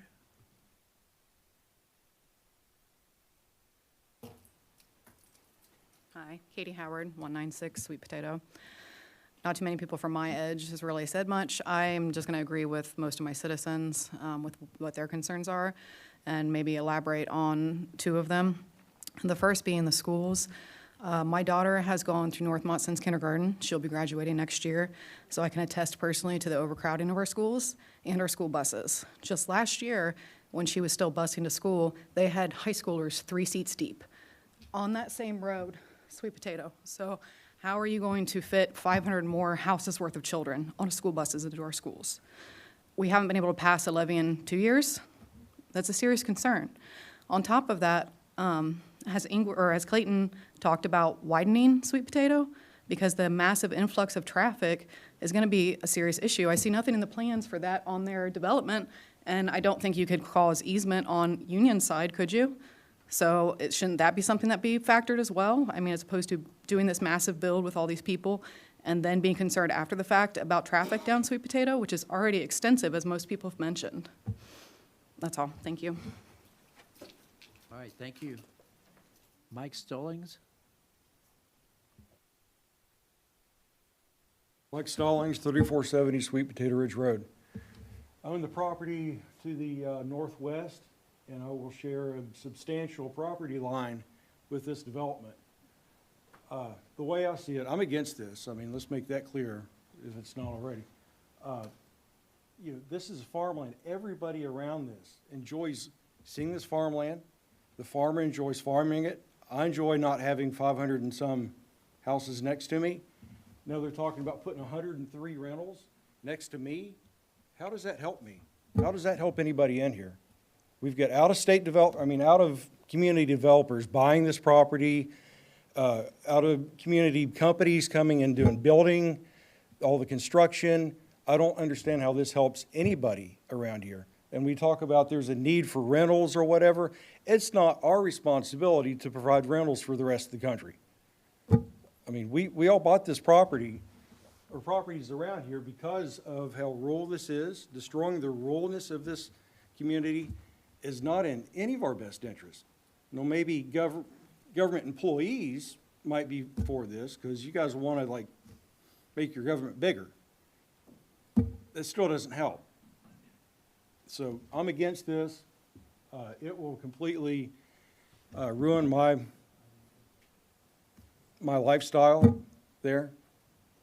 So I'm mad about this. I'm kind of nervous talking up here. I don't know if you guys can tell, but nobody wants it. Nobody who lives around this wants this. Everybody that wants it doesn't live here. That should tell you something. So. Thank you.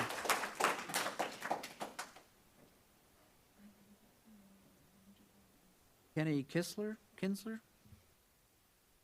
Yeah, Kenny Kinsler, 409 Rankin Drive. Reiterating most of what everyone else has talked about, I'm worried about the density. That's a pretty high density for homes that have half that density right now. Another issue being the soil and the rock. Builders, please do your due diligence. Go back, talk to these builders that tried before. 2 have failed in the last 10 years. And I think it's because of the restrictive cost of the rock and the soil. Maybe you guys have got the costs down. That's on you. The other issue would be the water. Drainage is a huge issue over there. You've got springs that come up out of that limestone as well. So you've got groundwater that seeps up on top of the rain. You look at the meteorological, the weather record the last few years, they'll tell you that these rains that we've had the last, I think we have 3 or 4 of them in the last 10 years, they're 100-year rains. So if you guys are planning to, these catchments and stuff for 100-year rains, you might want to reassess what that actual 100-year rain is, because you're going to have people with flooding. I wouldn't build any basements there, even if you can. It's going to flood. People are going to be pissed off. You're going to be repairing that stuff. I think that's about it for me. Most people are opposed. If it's done right, we can do it, but let's do this right.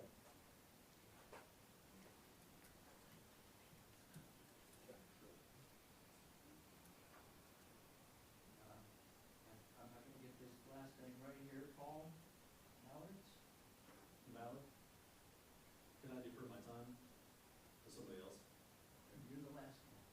I'll defer my time to Mr. Tanner.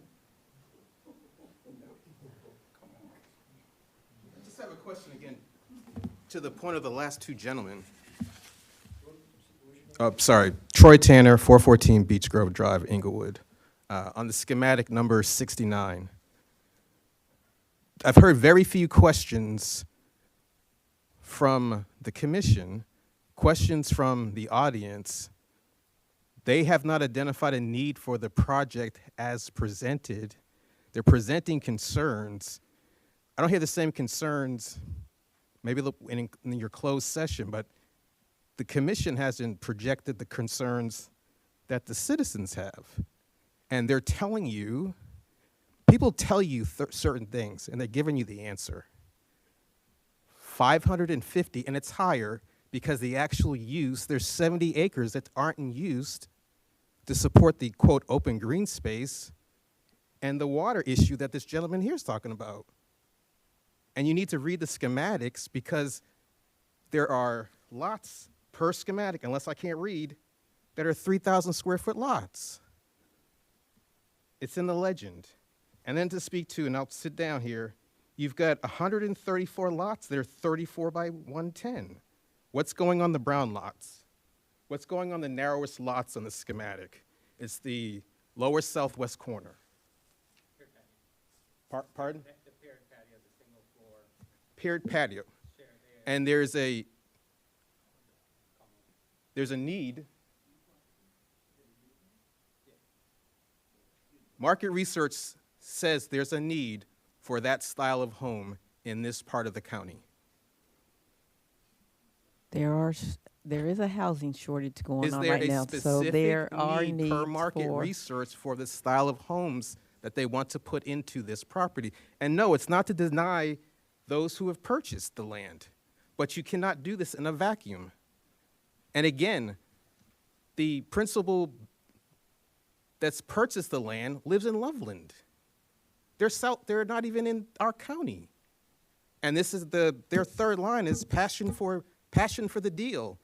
Do the deal, move to the next deal. You're stuck with whatever results of this. Earlier, they weren't able to articulate what the notional schedule is. Does Fisher have an exceptional past performance with the scale of the project they want to stick in your backyard? If they do, they should be able to articulate it to the group here. So when we An exceptional, not just past performance, an exceptional past performance. And you share that, you're in the room tonight.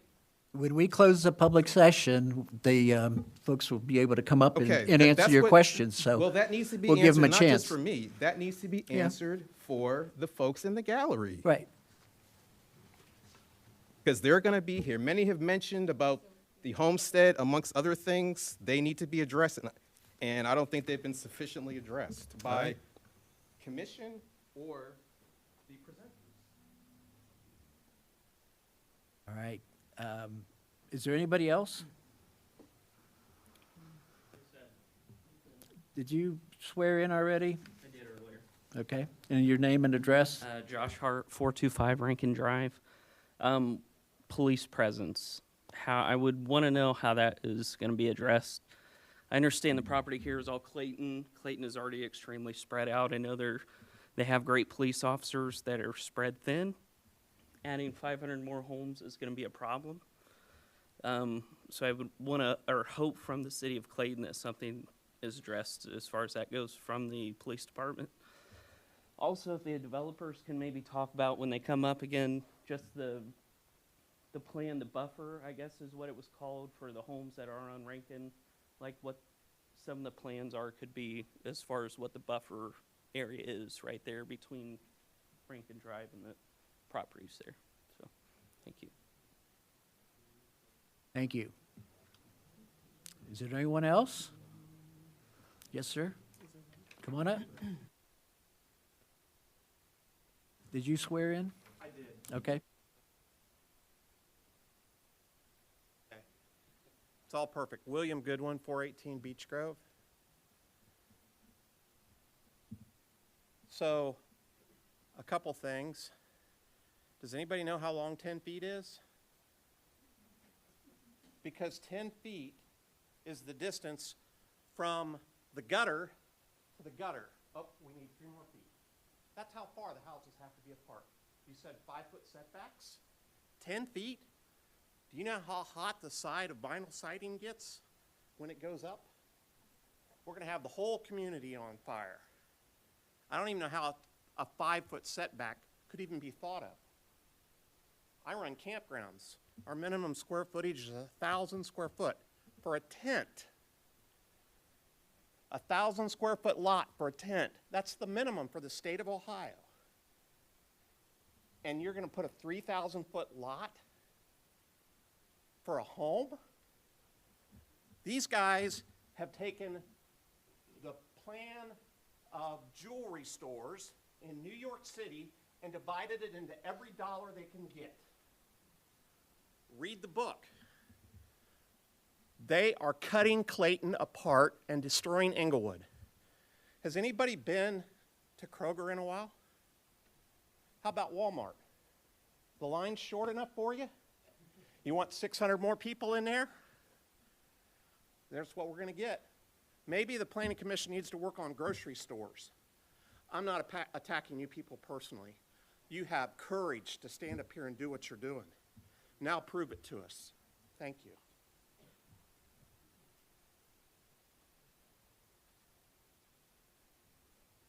Anyone else? Yes, sir. Did you already speak? Nope, I was banned. You were banned? No. Were you sworn in? I was here when we got sworn in. Okay. Name and address? Sims. I don't have too much to say because I've heard a lot already, but I have a couple questions. State your address, sir. By the way, I guess I should say, I've worked for, Sir, your address, please. oh, I'm sorry, 406 Rankin Drive. But I have worked in the 2 largest builders in the country. And I was listening to this, and it sounded to me like this is going to be a trailer haul in and drop it on the space and take off. I may be wrong, but I'd like you to at least know that you probably ought to look at that.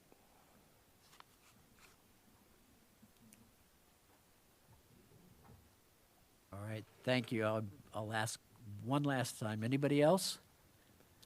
Can I ask the Fisher Home? They'll have a chance to come back up here. We close Okay. public session. All right, good. All right, so may I have a motion and a second to close public session? I'll move that we close the public session. I'll second. All right, we have a motion and a second. Ms. Syme, please call the roll. Mr. Bills? Aye. Mr. Foley? Aye. Mr. Muncy? Yes. Ms. Pritchett? Aye. Ms. Williams? Aye. So at this time, would any of the applicants like to respond to any of this?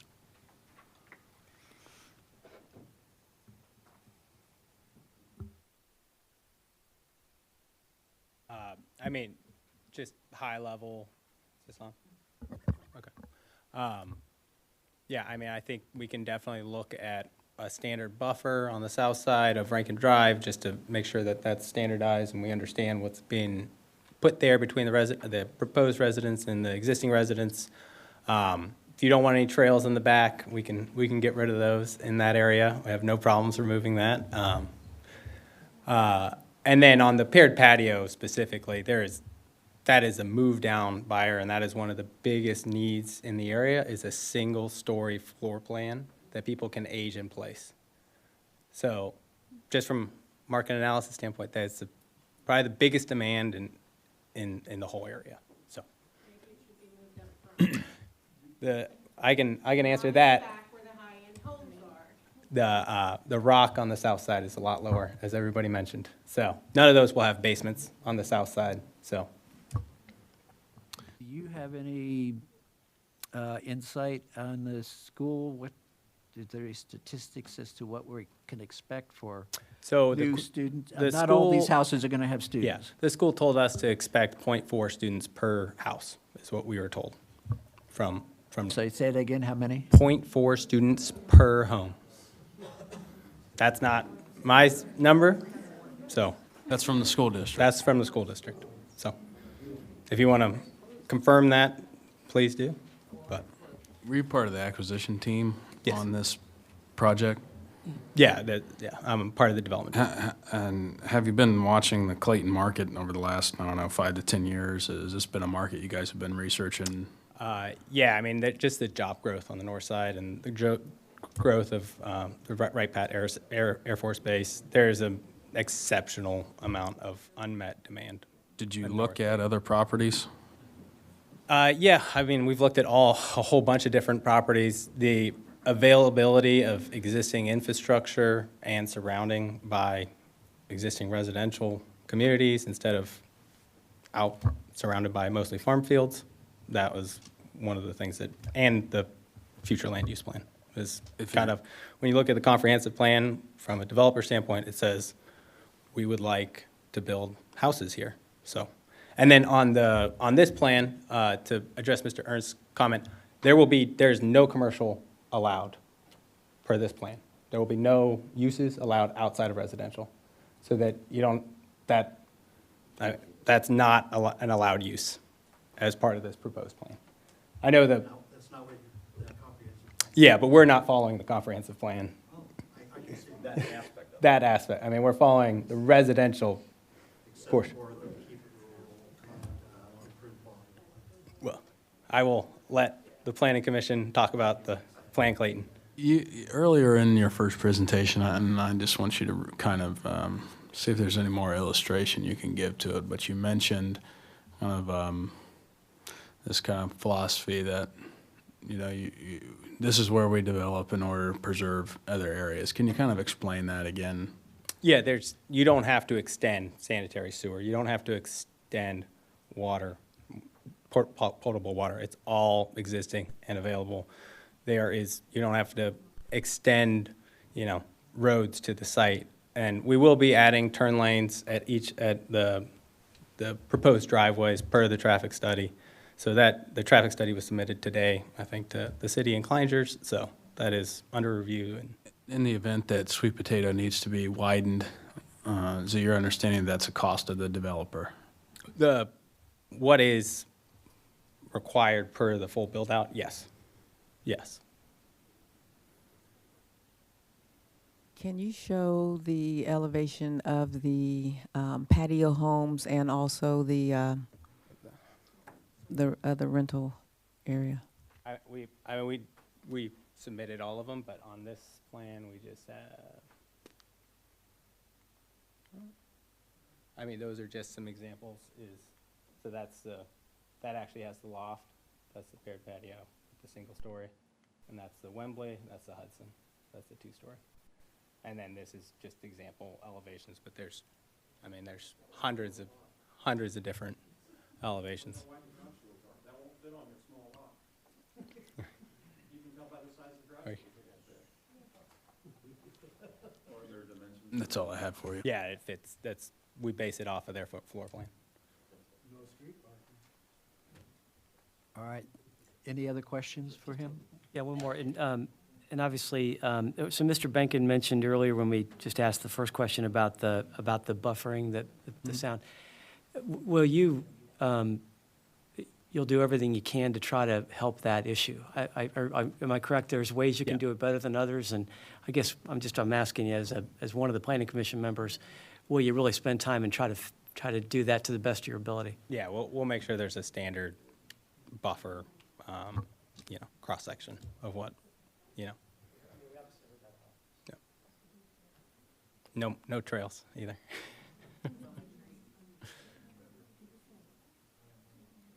Anybody else have a question for him, Commission? So anyone else from the developer, designer, want to respond to anything? Would you mind coming back up? Yeah.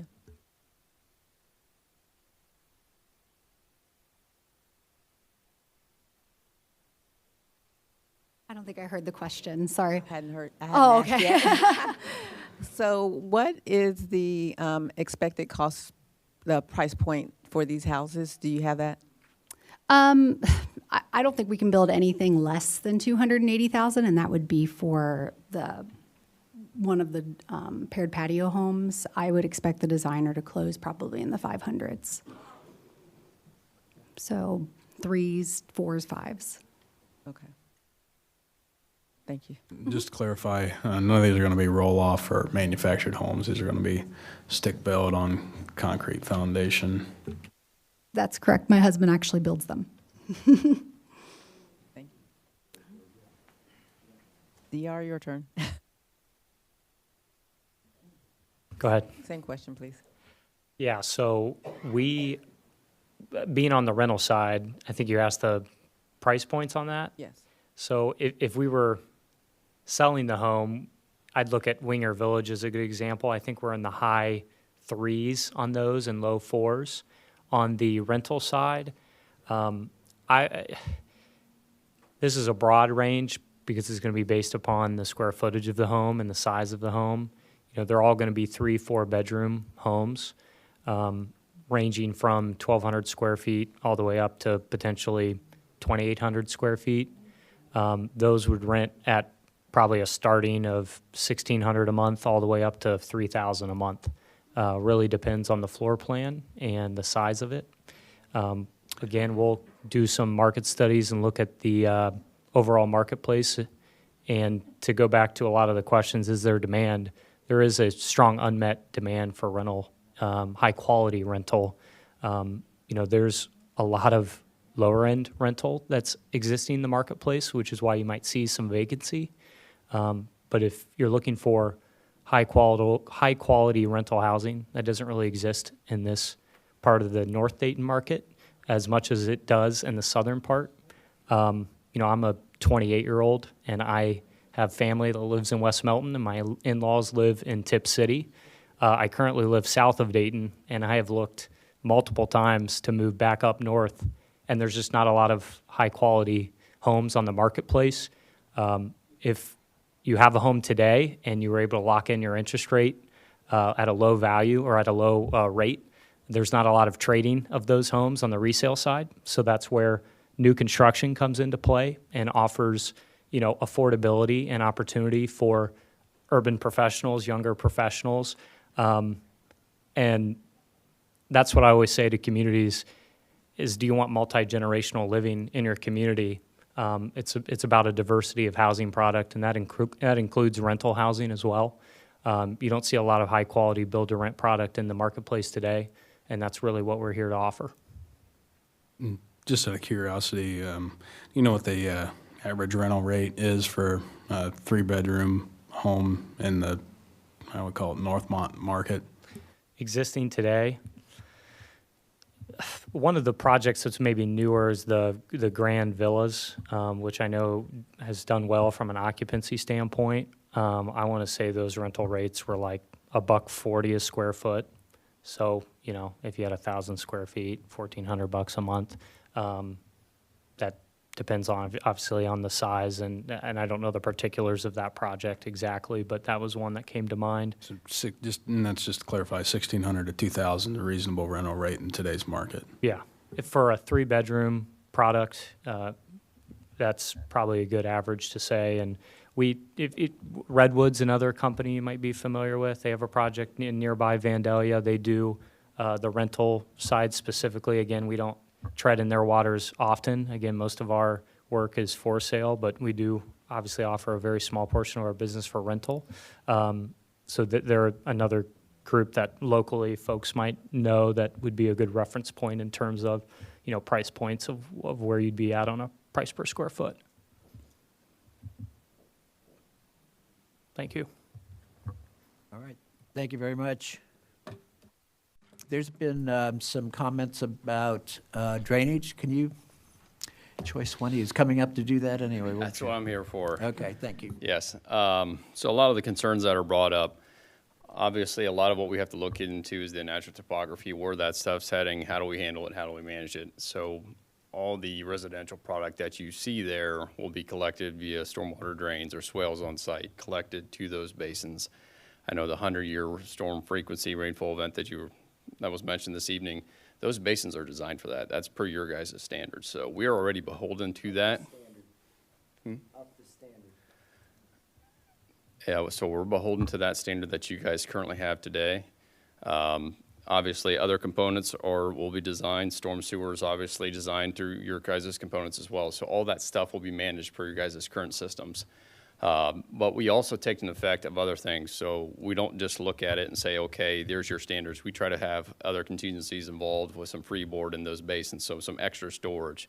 We also have emergency flood routings within the subdivisions to ensure it gets to those basins. So our design encompasses and takes into factor all that stuff at play to ensure that we're not just throwing it onto somebody else's property. We're also beholden to the outlets that we have.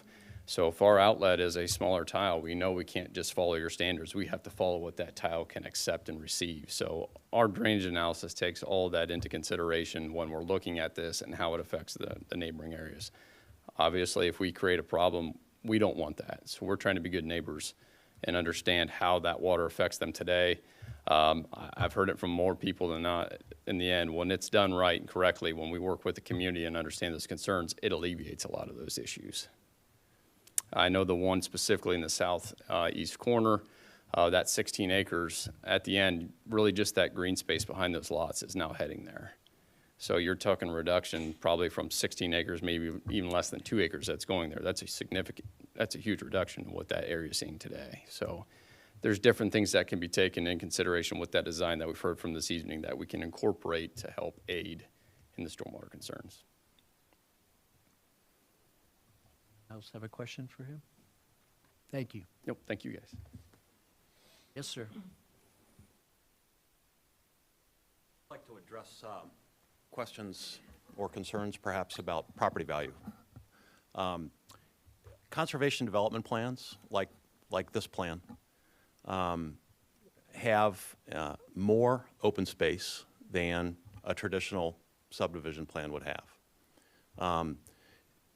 There are numerous examples around the country and studies that show, and perhaps our home builders can speak to this, that communities with open space, where the lots have frontage on or adjacency to open space, can have as much as 15 to 20% higher property values than communities without, or properties without frontage on open space. We have one of the country's largest regional builders here, with a reputation for doing homes that hold their value, homes that present well, homes that have good resale value. It's really not in question that there is a shortage of housing in our country right now. And rental is really where you start looking at that answer, because it's attainable for people that might have lesser means. And even though they're building 3 and 4 bedrooms, there is a shortage of those. So I would just like to say that I think if you are hoping to ensure that property values will be maintained over time and that the impact on adjoining properties is positive, if not neutral, this is the type of community that you would approve for that. When there's questions about density, you know, I certainly understand, and we all understand, that it's change is hard when you've grown accustomed to something. But if this plan isn't approved, what's the next plan look like? Does the next developer come back with something that takes into consideration open space? And I heard wildlife corridors being mentioned. I totally appreciate that. I had 4 deer camping in my backyard today, and I live on a 60-foot wide lot. But I leave the back of it wild so that the deer feel comfortable being there.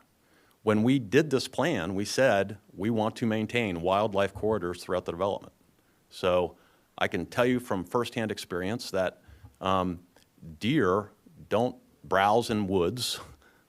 There's not forage there for them. They browse in the margins around woods. And I think the developer is intending to and can provide a diversity of wildlife habitat. The wetlands are fantastic habitat. The buffers can be, if planted accordingly, they can be great habitat. So I hope and I believe, as a land planner and somebody that really values conservation development and the wildlife that you hope to maintain when you do that, that there will continue to be you know, a strong presence of wildlife on the site, and that their property values will remain strong. So I think you have to look with, and one of the gentlemen that spoke a couple of times tonight mentioned the fact that, you know, what assurance, that wasn't exactly the term he used, but basically he was asking, what assurance do you have that this will be a good development? And I think it starts with the reputation and the quality of the people involved. And I believe through years of knowing and working with each of those companies, I have not worked with D.R. Horton, but with Mark Schnicke and Matt and the folks at Fisher, we know that they do quality work. We know that they stick with their projects. We know they don't walk away. And so I feel like you've got a very reputable development team here. I have no financial ties to any of them.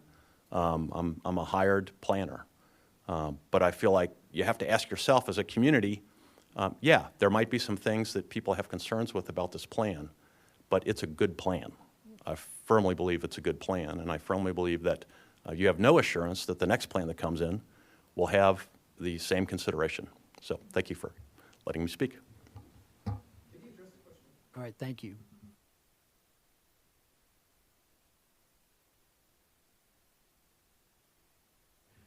What question wasn't addressed? The question is, the plan that's proposed, I think what he's saying is it has good bones.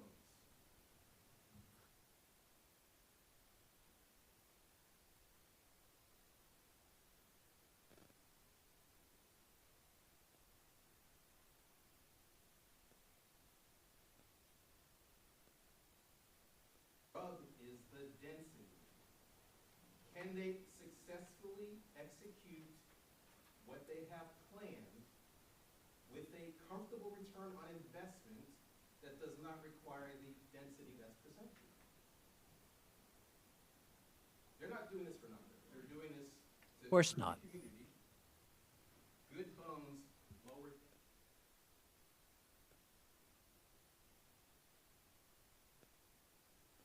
I don't think it's an unreasonable question. You want to answer that one? Okay, we'll see if we can get an answer.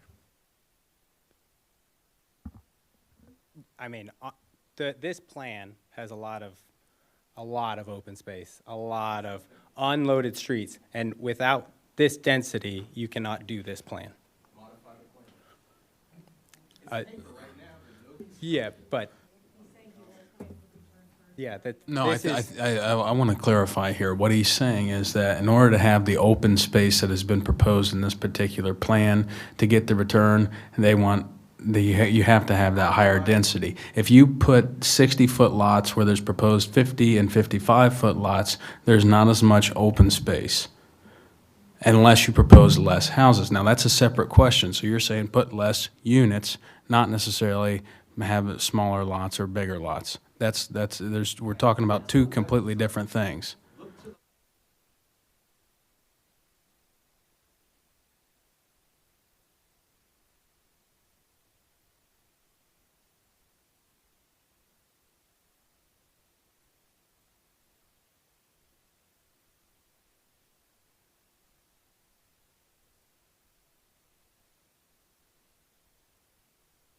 that same street.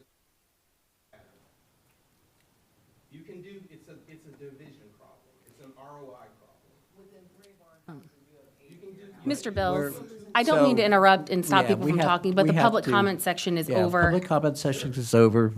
We've got, yeah, right. Anything else? No. All right, thank you very much. So anybody from the commission have any other questions? I do have at least one question, or at least one question, and probably directed to Alan or Amanda. Is the city receiving any federal funding for this project? This city is not receiving any federal funding for this project.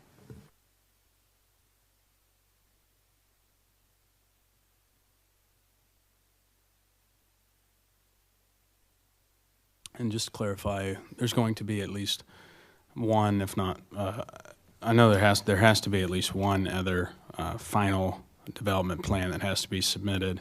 Are there any other intermediary development plans that are going to be submitted?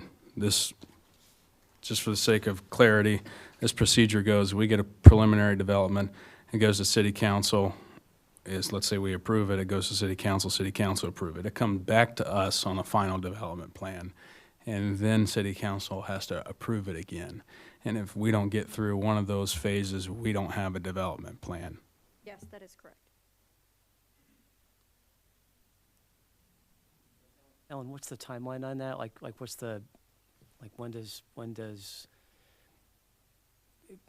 the timeline of Derek's process? It takes about 4 months for anything to go through planning commission and make it through city council and then become effective. So the earliest that that city council would see any recommendation from this body, if you make a vote tonight, if nothing is tabled, will be the January 16th meeting. And then council will have an opportunity, or they will hold a public hearing that day. If council, or if this body makes a recommendation, council will hold a public hearing, and then they will vote. And then however they vote, there will be a second reading and another vote at the February 6th meeting, the first meeting in February.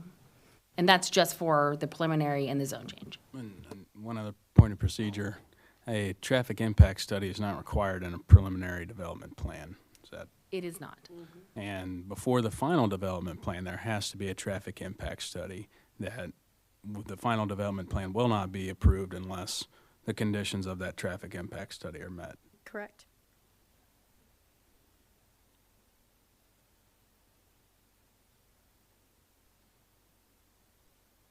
And to just have one other comment to make, this board is entirely voluntary. So if there's any insinuation that anybody up here is financially tied to any project, I take a lot of offense to that. This is a completely voluntary board. We are not government employees of the city of Clayton.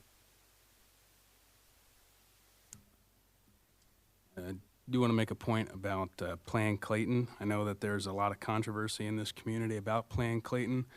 I was on the implementation committee for Plan Clayton. There was a lot of resources dedicated to surveying the community as to what was desired and what was requested, and Plan Clayton has been developed off of that, and I think it's important to look at Plan Clayton as a guide. It's not doctrine or dicta, but it's just a guide as to what the people of this community have already identified as problems. My wife and I have lived in Clayton since we moved to the Northmont community in 2016, and part of it was because of what we viewed as the type of community we wanted to live in. When I hear some comments about whether or not we need rentals, we got lucky, and I'm curious as to how many folks are pushed south of Dayton as opposed to north of Dayton because they weren't so lucky as my wife and I. We flipped a house in this community and we built another house in this community. We want to stay here and we want to provide the opportunity for other people to do so as well. So every time, I've been on this planning commission for a few years and I hear the same comments repeated at every single meeting. Why not someplace else? There's got to be another piece of ground in Clayton that we can develop on. Why not someplace else? Too much density. We reduce density, we still don't get it approved. So at some point in time, either the community needs to make a clear decision as to zero development whatsoever or something. I mean, I look at this corridor, and there's a gap in this development. If you zoom out, this is a singular parcel traveling north on Main Street that is not developed. And I greatly appreciate this development plan, and I probably appreciate most the concept that if we don't develop here, where else is this? The key, that urban sprawl question was raised. The point being is a higher density here in this spot that's clearly marked for development is going to cause less development elsewhere. So the concerns on Haber, further down the street, that will give us the opportunity to say no when that next development comes through. And this isn't any insinuation on how I think I'm going to vote, but at some point in time, something has to give here. We can't keep repeating the exact same arguments every single time a application comes forward. Yeah, I would agree with everything Derek just said, and I also think about this question a couple other ways. I asked city staff how responsive the developer has been to the community, and Amanda told me that the developer actually has set some time up before tonight to try to reach out to people. Maybe the developer hasn't had a chance to have a conversation with everybody in this room individually, but in my mind, I give points to that they gave some effort before they showed up in this room tonight. I'm not naive. Obviously, I know that a lot of people in this room do not like this. Here's what I worry about from a 10,000-foot level. I worry that, to Derek's point, if we don't start building more housing in this region, we're gonna have a harder time attracting companies. I mean, Wright-Patterson in 2002 had 19,000 people inside that fence. We've doubled it to 38,000 people. Every one of those folks who lives out there needs a place to live, and I worry about that. And I believe that, I'm going to vote for this. I believe that the developer has been good. They've been thoughtful about this, and I think we need the housing in this part of the region. And I agree with that. One of the things that I found, and this is anecdotal, is that we have individuals that have come here and they want high-end rentals. They do not want low-end rentals.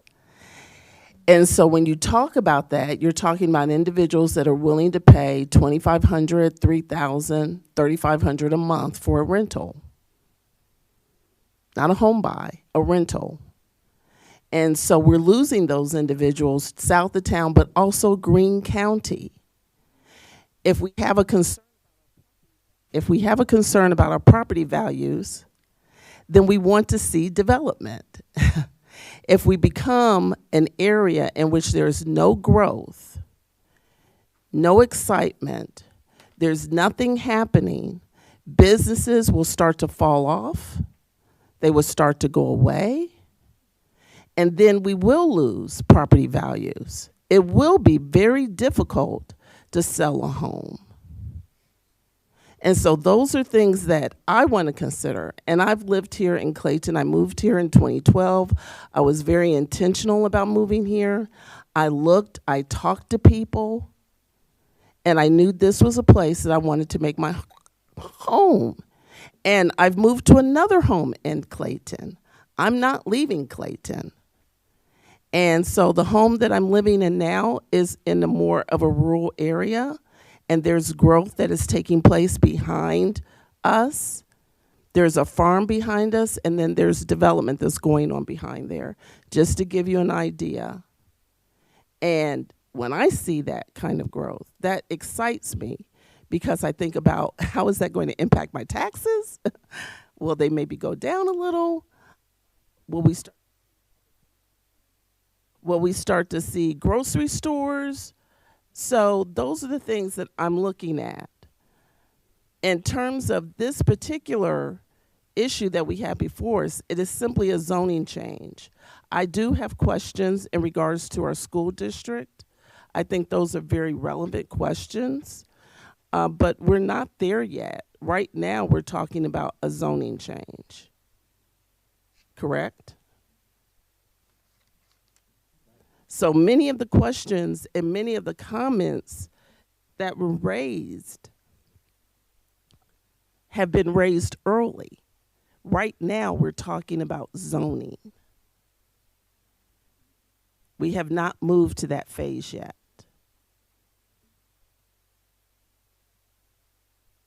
All right, thank you. Anything? All right, so at this time, we move to a vote to approve the plan as submitted, or approve it with comments, or disapprove it. If it's approved or approved with comments, then with conditions is the word I should be using, then it goes to city council for their consideration. One more quick question for city staff before. What is the frontage requirements for a duplex in our multifamily districts? That would be from the zoning district, so RSD is the same, whether it is a single-family attached or just a single-family detached home. Be 60 foot for that duplex unit as a whole. Correct. So for 2 units, it would still be 60 feet. Yep.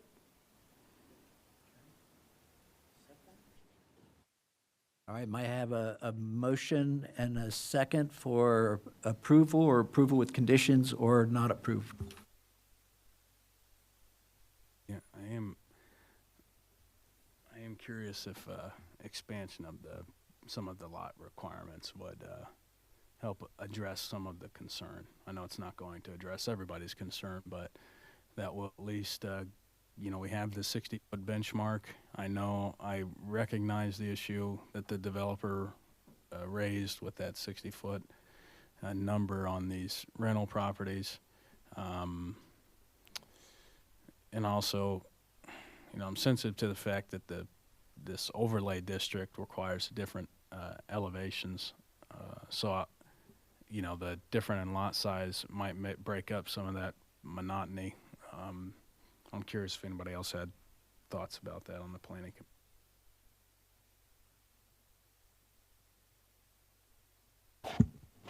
We could ask to see the additional, the change in the plan to incorporate that before we make the decision.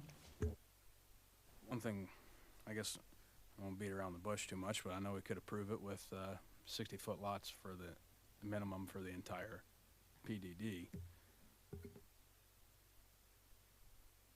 as an added condition. At least a request to see that plan. Is that a motion?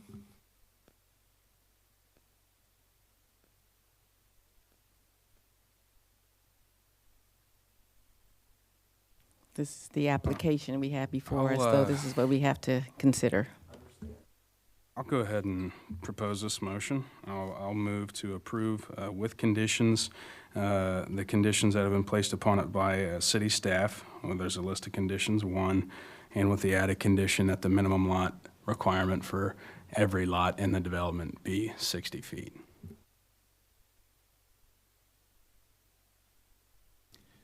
We have a motion. Is there a second?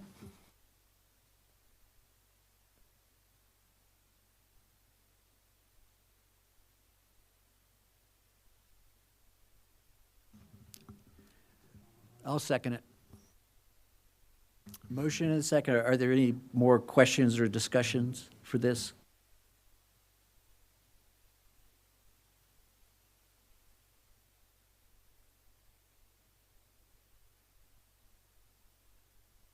Or come up.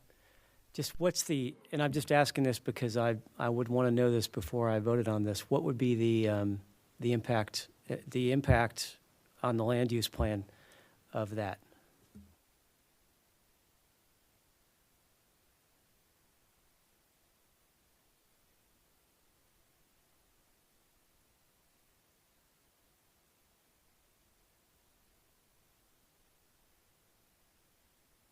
Is that with the 60-foot lot? Is that what you're...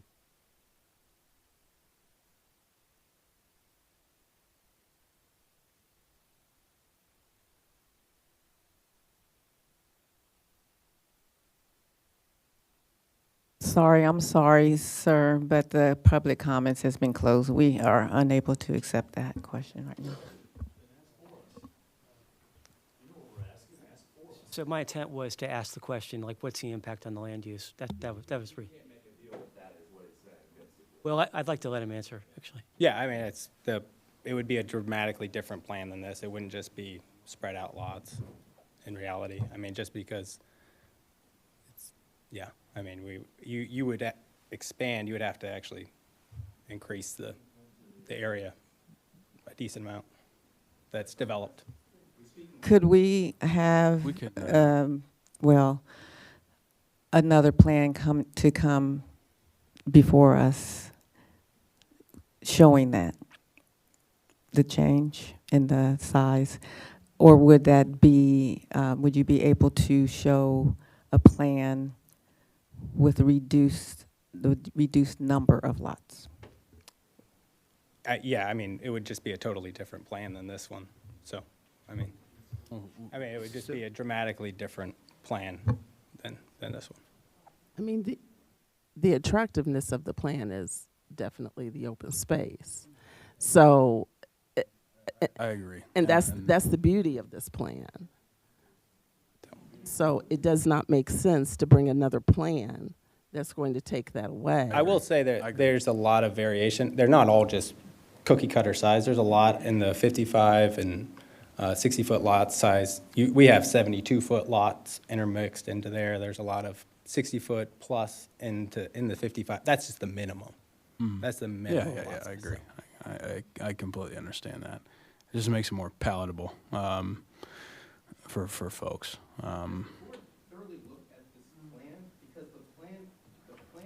So we have a motion and a second, and we need to vote on that, either for or against. And if there's another motion to follow, then we'll entertain that as well. So please call the roll. Mr. Bills? Mr. Foley? No. Mr. Muncy? Yes. Ms. Pritchett? Yes. Ms. Williams? No.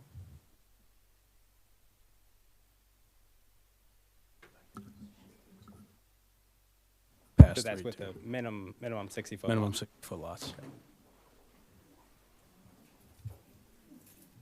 Thank you. So I believe that's all of our new business. Our next meeting is January 27th, 2025, if needed. Meeting adjourned.